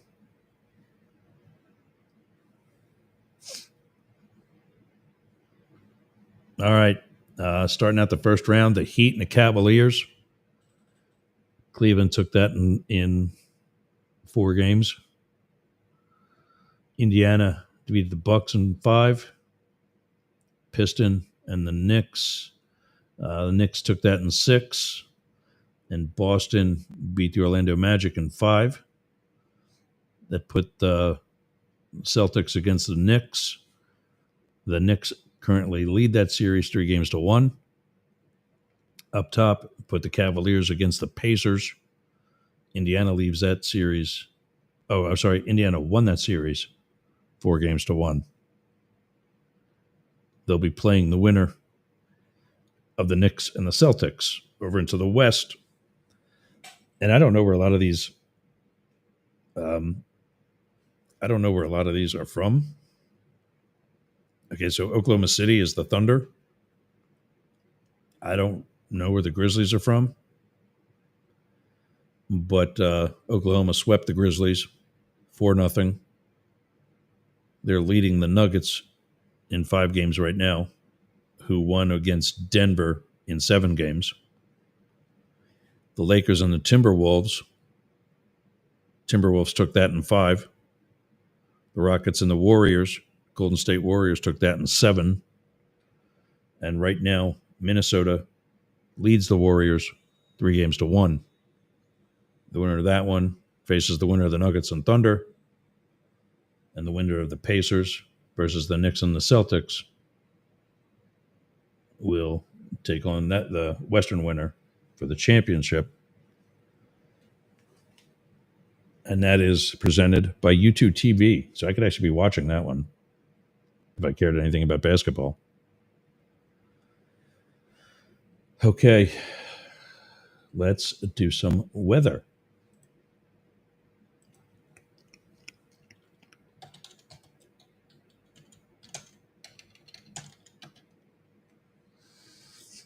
Let's see if I get something where weather information. Yeah, that's okay.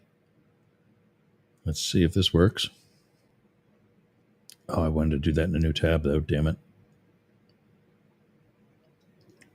Yeah, let me back that up. I don't want to lose this Google search. There's some other stuff on here that might work if this one doesn't. Global current weather. AccuWeather, that's what I grew up watching. That's actually from Penn State University.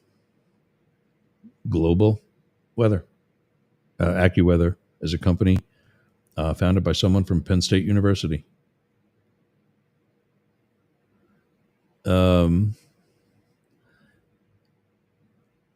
See, some of these temperatures, though, they're all in Fahrenheit. And that would be in places that use Celsius. So that's not really that cool. That's what I like about World Time Buddy.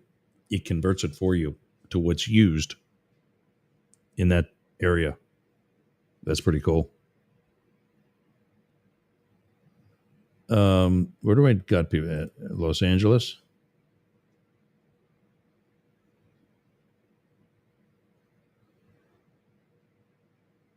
Sprinkles Saturday in Los Angeles. That's odd. That's a rare thing. Air quality is fair. It's 67 right now. Feels like 80. 67 and feels like 80. That's humid. The high is going to be mostly sunny today. The high is 74.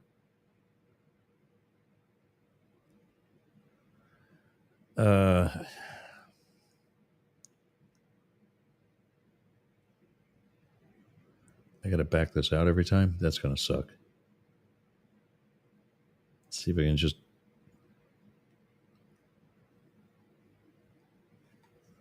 Mexico City, partly cloudy with 81.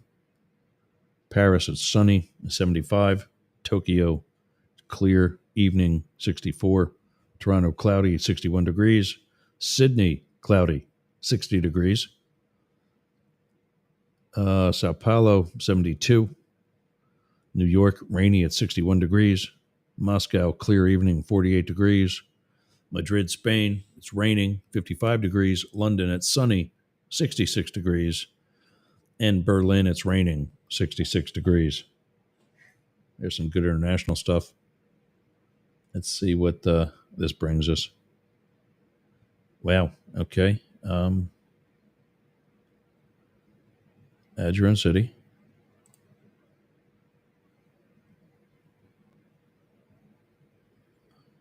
Save locations. Okay. Let's go Perth. Perth, Australia. Save. Save.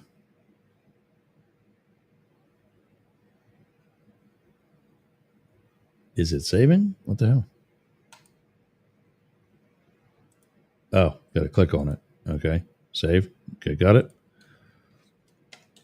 Sydney, Australia. Save.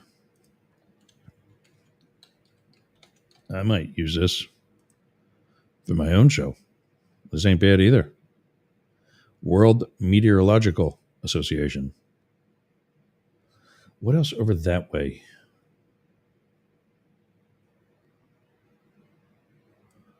So that's a little. I'm trying to do these in like order. Come back. Let's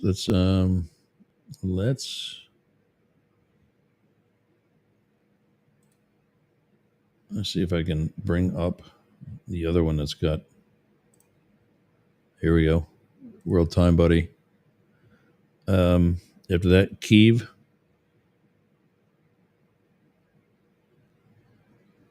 Yeah, Kyiv and Moscow would be in there.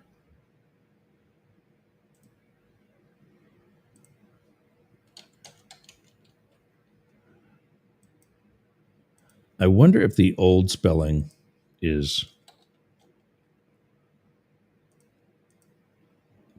how do we used to spell it? Kiev, I think.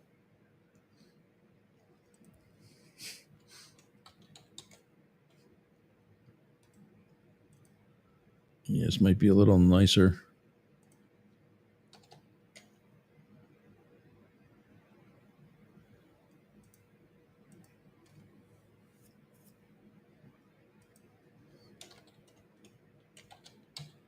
New York City. Well, I'm already getting more.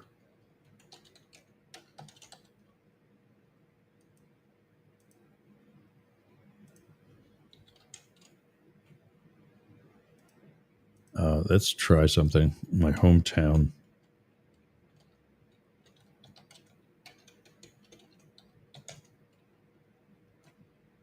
Nope. Reading, Pennsylvania's on there. That's a nearby setting. What did I put in there? Washington, D.C. Let's do it. Atlanta.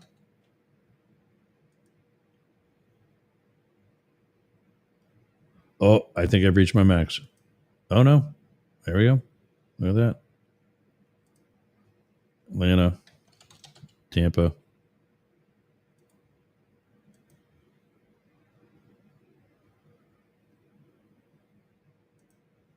Let's go to Chicago.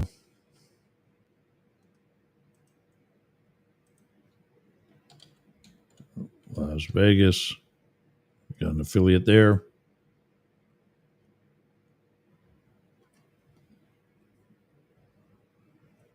I think I just squished that net.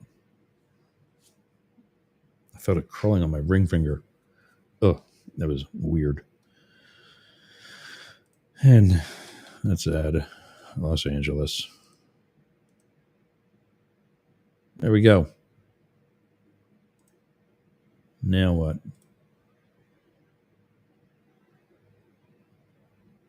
What did I just do? Oh, I just deleted Sydney.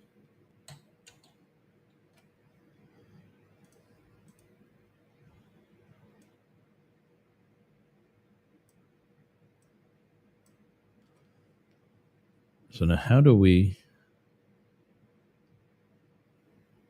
So there they are. Save locations.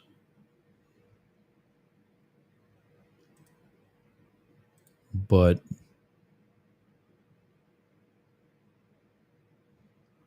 these are my saved locations. Now what? I just went through all that and I can't do anything with it.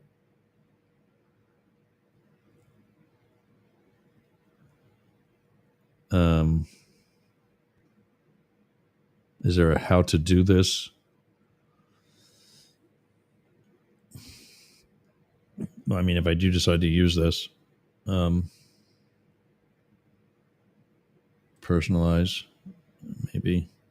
Guy just did that. That was everybody. Was that everybody? Yeah. Okay. Great.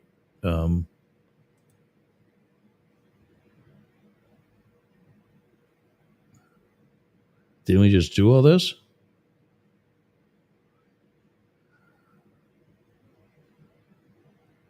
Oh, there we go. Oh, look at this. There they all are.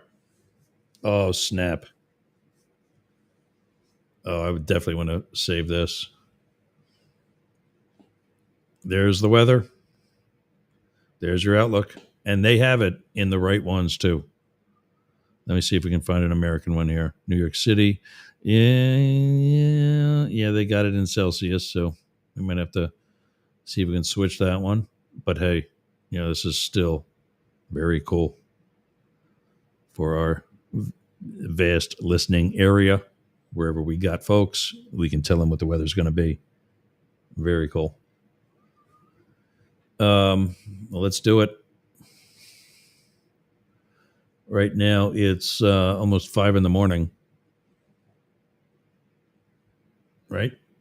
Yeah, let's see, it's almost 3. So, yeah, it's almost 5 in the morning. Yeah, because they start at 4 in the morning in Perth. Yeah. Okay. So, in Sydney, and it is actually, Thursday, right? Yeah, Thursday the 15th. You're looking at some rain and sun.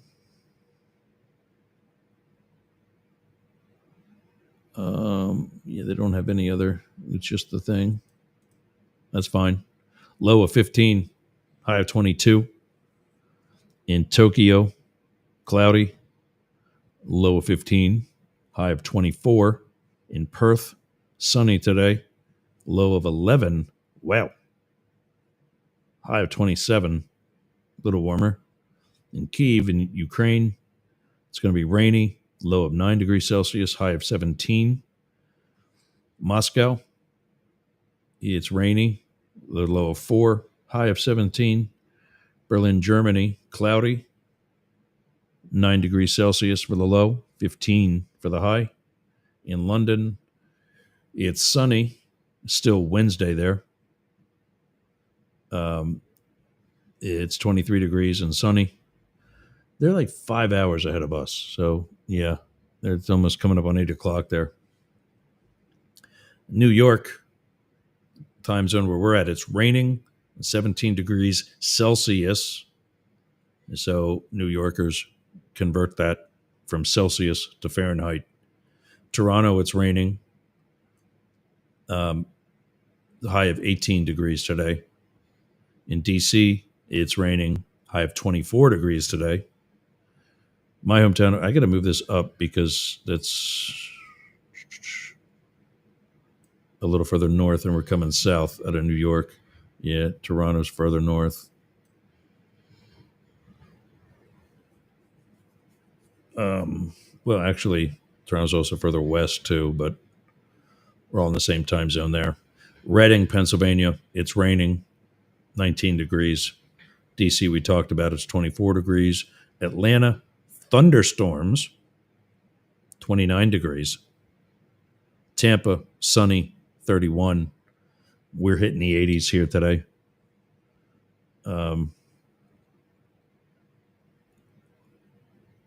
There for next Tuesday, high in the mid 30s around here. Chicago, that looks, those are trees in there. So Chicago's foggy, 17 degrees Celsius.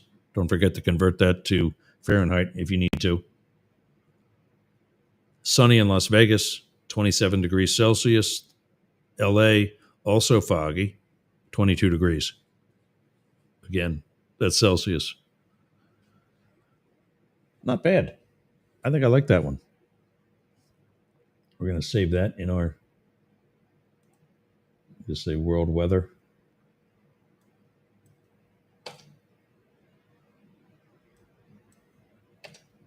Pinned URLs. Yep, done.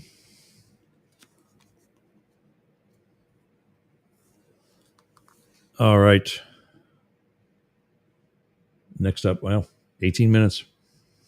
Work it, Yergs. Work it.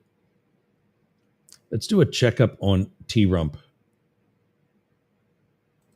And I'm going to delete this one because, sorry, AccuWeather, but the other one pretty much rocked.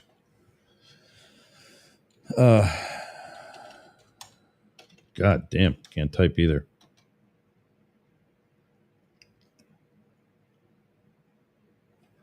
Trump signs agreement with Qatar on defense and Boeing purchases. Trump arrives in Qatar after meeting Syrian president. A lot of updates in Qatar.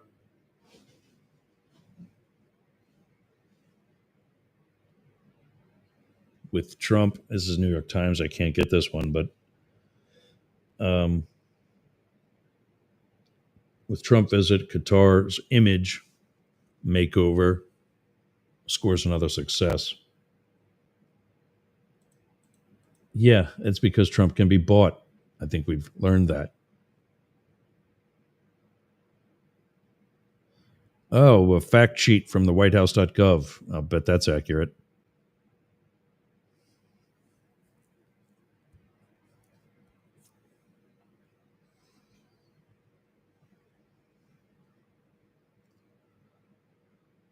These are older.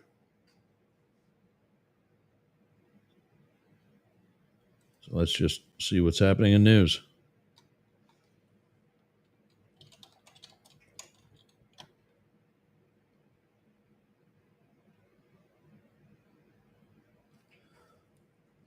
Marco Rubio working on major changes to the National Security Council.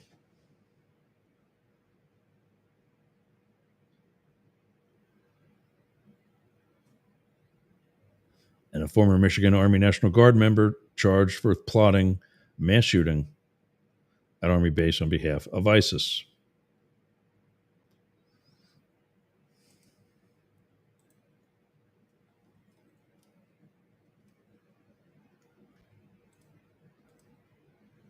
Are we going to be putting somebody that actually knows anything about national security? Oh, Pam Bondi.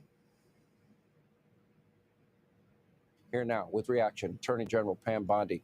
All right, a lot going on. You've been a big part of it. Okay, so I can't stand this guy. Sean Hannity is a far-right blowhard.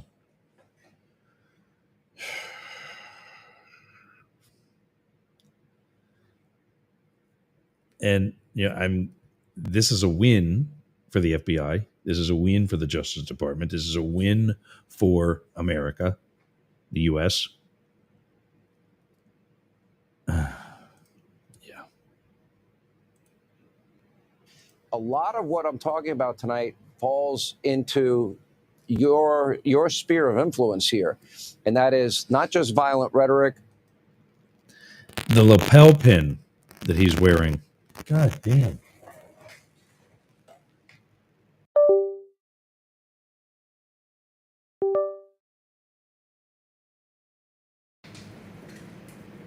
The lapel pin that he's wearing is a Secret Service lapel pin. It's an American flag with the Secret Service star on it. When I press play and the screen enlarges, look close. Domestic terrorism, threats of violence, Secret Service getting star. rid of known terrorists and cartel members, gang members, murderers, rapists. There's a lot on your plate. Oh, stop. How do we get rid of this? That was the Sean, Trump this is thing. all at Donald Trump's directive, and this is what all. That was the Trump thing that he very wrongly touted during the campaign. All Mexicans are rapists. All Mexicans are murderers. No, most of them are not. Most of them that are coming here illegally are simply trying to improve their lives. And granted, it could be done differently, but that doesn't mean that they're murderers and rapists. And there's that cross hanging because we have freedom of religion. What could I wear? I have to look at that. Maybe a pentagram. All of us have been doing as a team since day one when he took office, make America safe again. We took out an ISIS terrorist in New York, right in New York, brought to justice the Abbey Gate terrorist, started an October 7th task force, brought 2 illegals to justice who ran one of the largest human trafficking rings in the country, dismantled a Sinaloa drug. Yeah, and it wasn't Abrego Garcia, for the record. Pipeline with 1,000 pounds of meth, 17,000 fentanyl pills. How many American lives did you save from the fentanyl? Was it 200 million? 2 out of 3 Americans? Here you go. Come on, Sean. Hold her feet to the fire. Be the journalist that you are. Not. Yeah, no. 20,000 fake mollies with fentanyl in them that could kill multiple people. Brought 29 cartel members back from. See, I've heard good things about Molly. So that it's laced with that. Sad. From Mexico. This is all at Donald Trump's directive, including I know. Quintero. This was all the his guy that idea. is accused of killing Kiki Camarena, our DEA agent, in 1985. And we got to call his widow and his son and tell them that Donald Trump is bringing this murderer to justice. Yeah, Donald Trump is the one that's doing it. Donald Trump has no idea who you're talking about.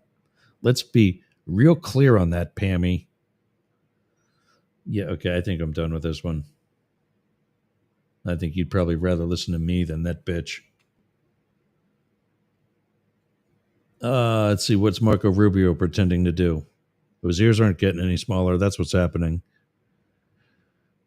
Under the plan, the National Security Council would shrink and shift from making recommendations to the president to carrying out his orders.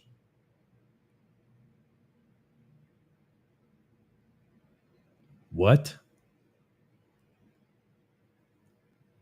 What? I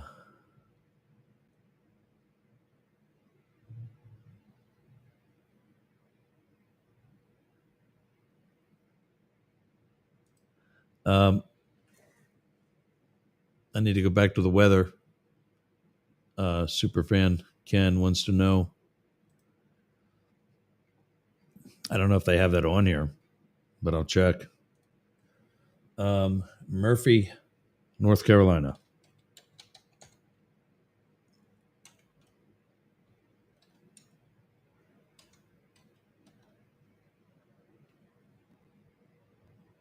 Looks like it's too small, killer.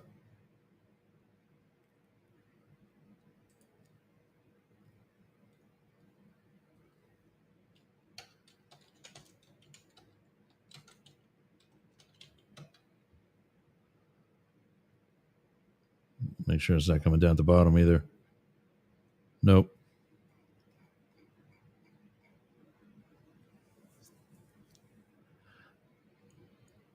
Murphy's too small for this website.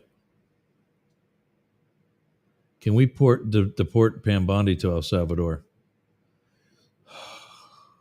I would suggest that if I didn't think she'd like it.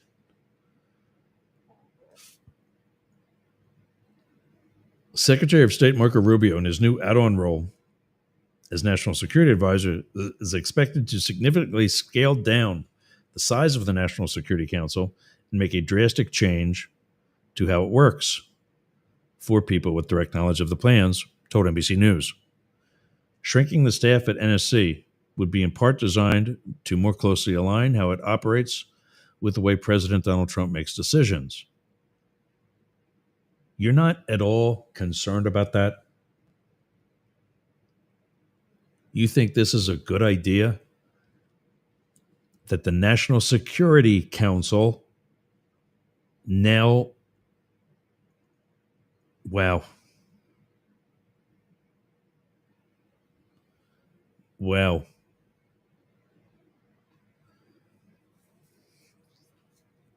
National Security Council was run out of the White House, is the core hub for coordinating a policy process across government agencies to help the president make decisions on foreign policy and national security matters. The size of its staff, which can be as many as several hundred, has changed over different presidents. When Trump took office, the NSC had 300 staffers, which was cut in January to about 150. The expected cuts could whittle the staff down to between 50 and 60, but a final decision has not been made, said three of the people with direct knowledge. Rubio does not plan to fire any staff, but is expected to reassign them to other agencies. A senior administration official with direct knowledge of Rubio's decision-making said, Secretary Rubio is doing an incredible job, blah, blah, blah, blah, serving as both Secretary of State and White House National Security Advisor. White House Press Secretary Caroline Leavitt said in a statement to NBC News. Under his leadership at the White House, the NSC team will be streamlined to ensure maximum efficiency and coordination with outside agencies.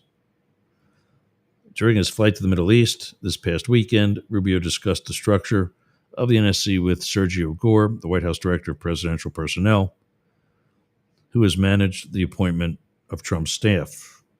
Alongside other White House officials, Gore and Rubio reviewed the data collected over the last 3 months about NSC personnel and set on a plan to significantly cut down the size of the staff, with the people with direct knowledge said,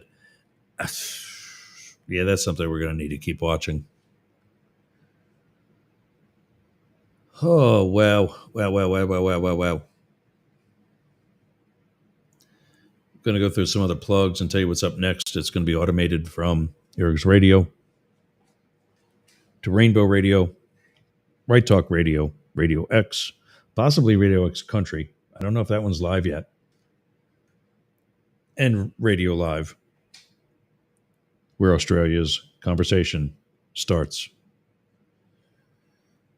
These will all be available eventually in a really long version of show notes from both up the middle for today, mixed with today's version of or episode of Sportcat's Daily Gazette. I'm just going to put them on one document. We got about 6 minutes left. I'm going to take you through where everybody's at, and then I'm going to get out of here. 4-hour shift. I mean, DJs usually do 4 hours, but they get to play music. They've got more commercials than what we have that are actually scheduled. This one's been out cold. I wonder. I think I got a puppy in the other room. I've also got a message, a consultant that's working with us. I think I have one of these things open to Facebook somewhere.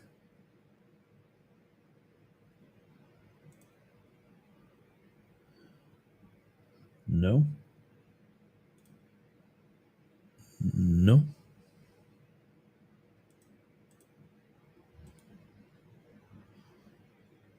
Anyway. Well, I'm also going to start shutting down some of the other platforms. Ending for the day.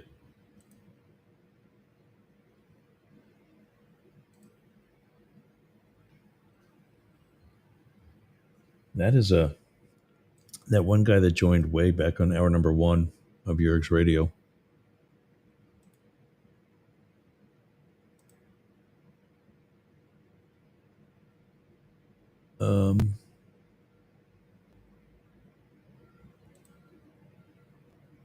Direct messages. I gotta see where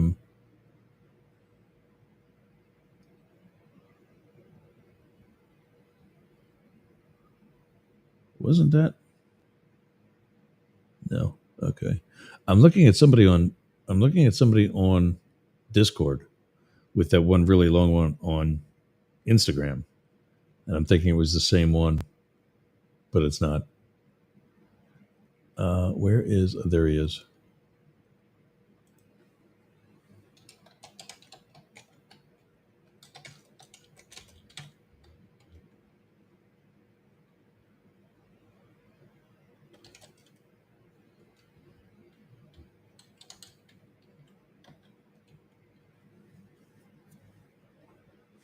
Yeah, can we deport Pam? Yeah, if I didn't think she'd like it. Wear a Speedo. Summertime, gay, religion. Yeah, I got to get the body back for a Speedo.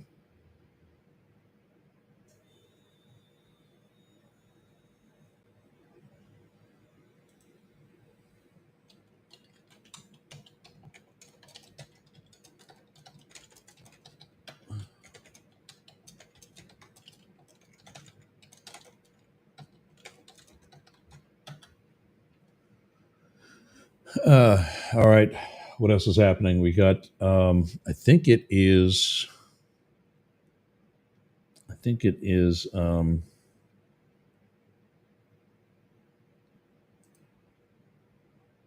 which one's up next? I think, play this schedule at 1500. Yeah, the Coyote Small Business Podcast, followed by Mates Helping Mates at 4. So 2 minutes from now, it's a Coyote Small Business Podcast, followed by Mates Helping Mates.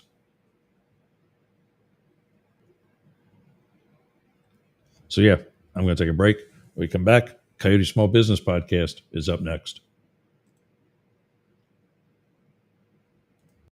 Hey gang, my name's Jurgs. I'm the CEO of the Jurger Group and Mastiff Media.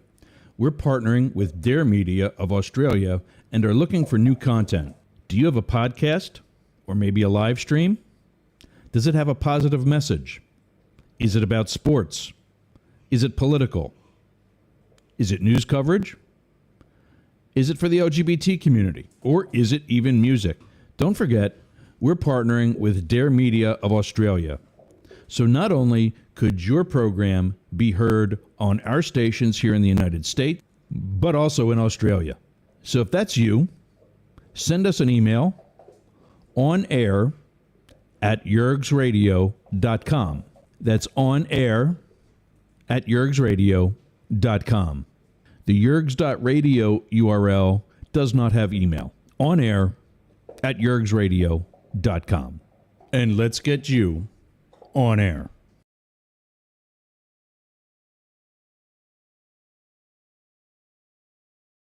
Hey gang, it's Jurgs, host of Up the Middle.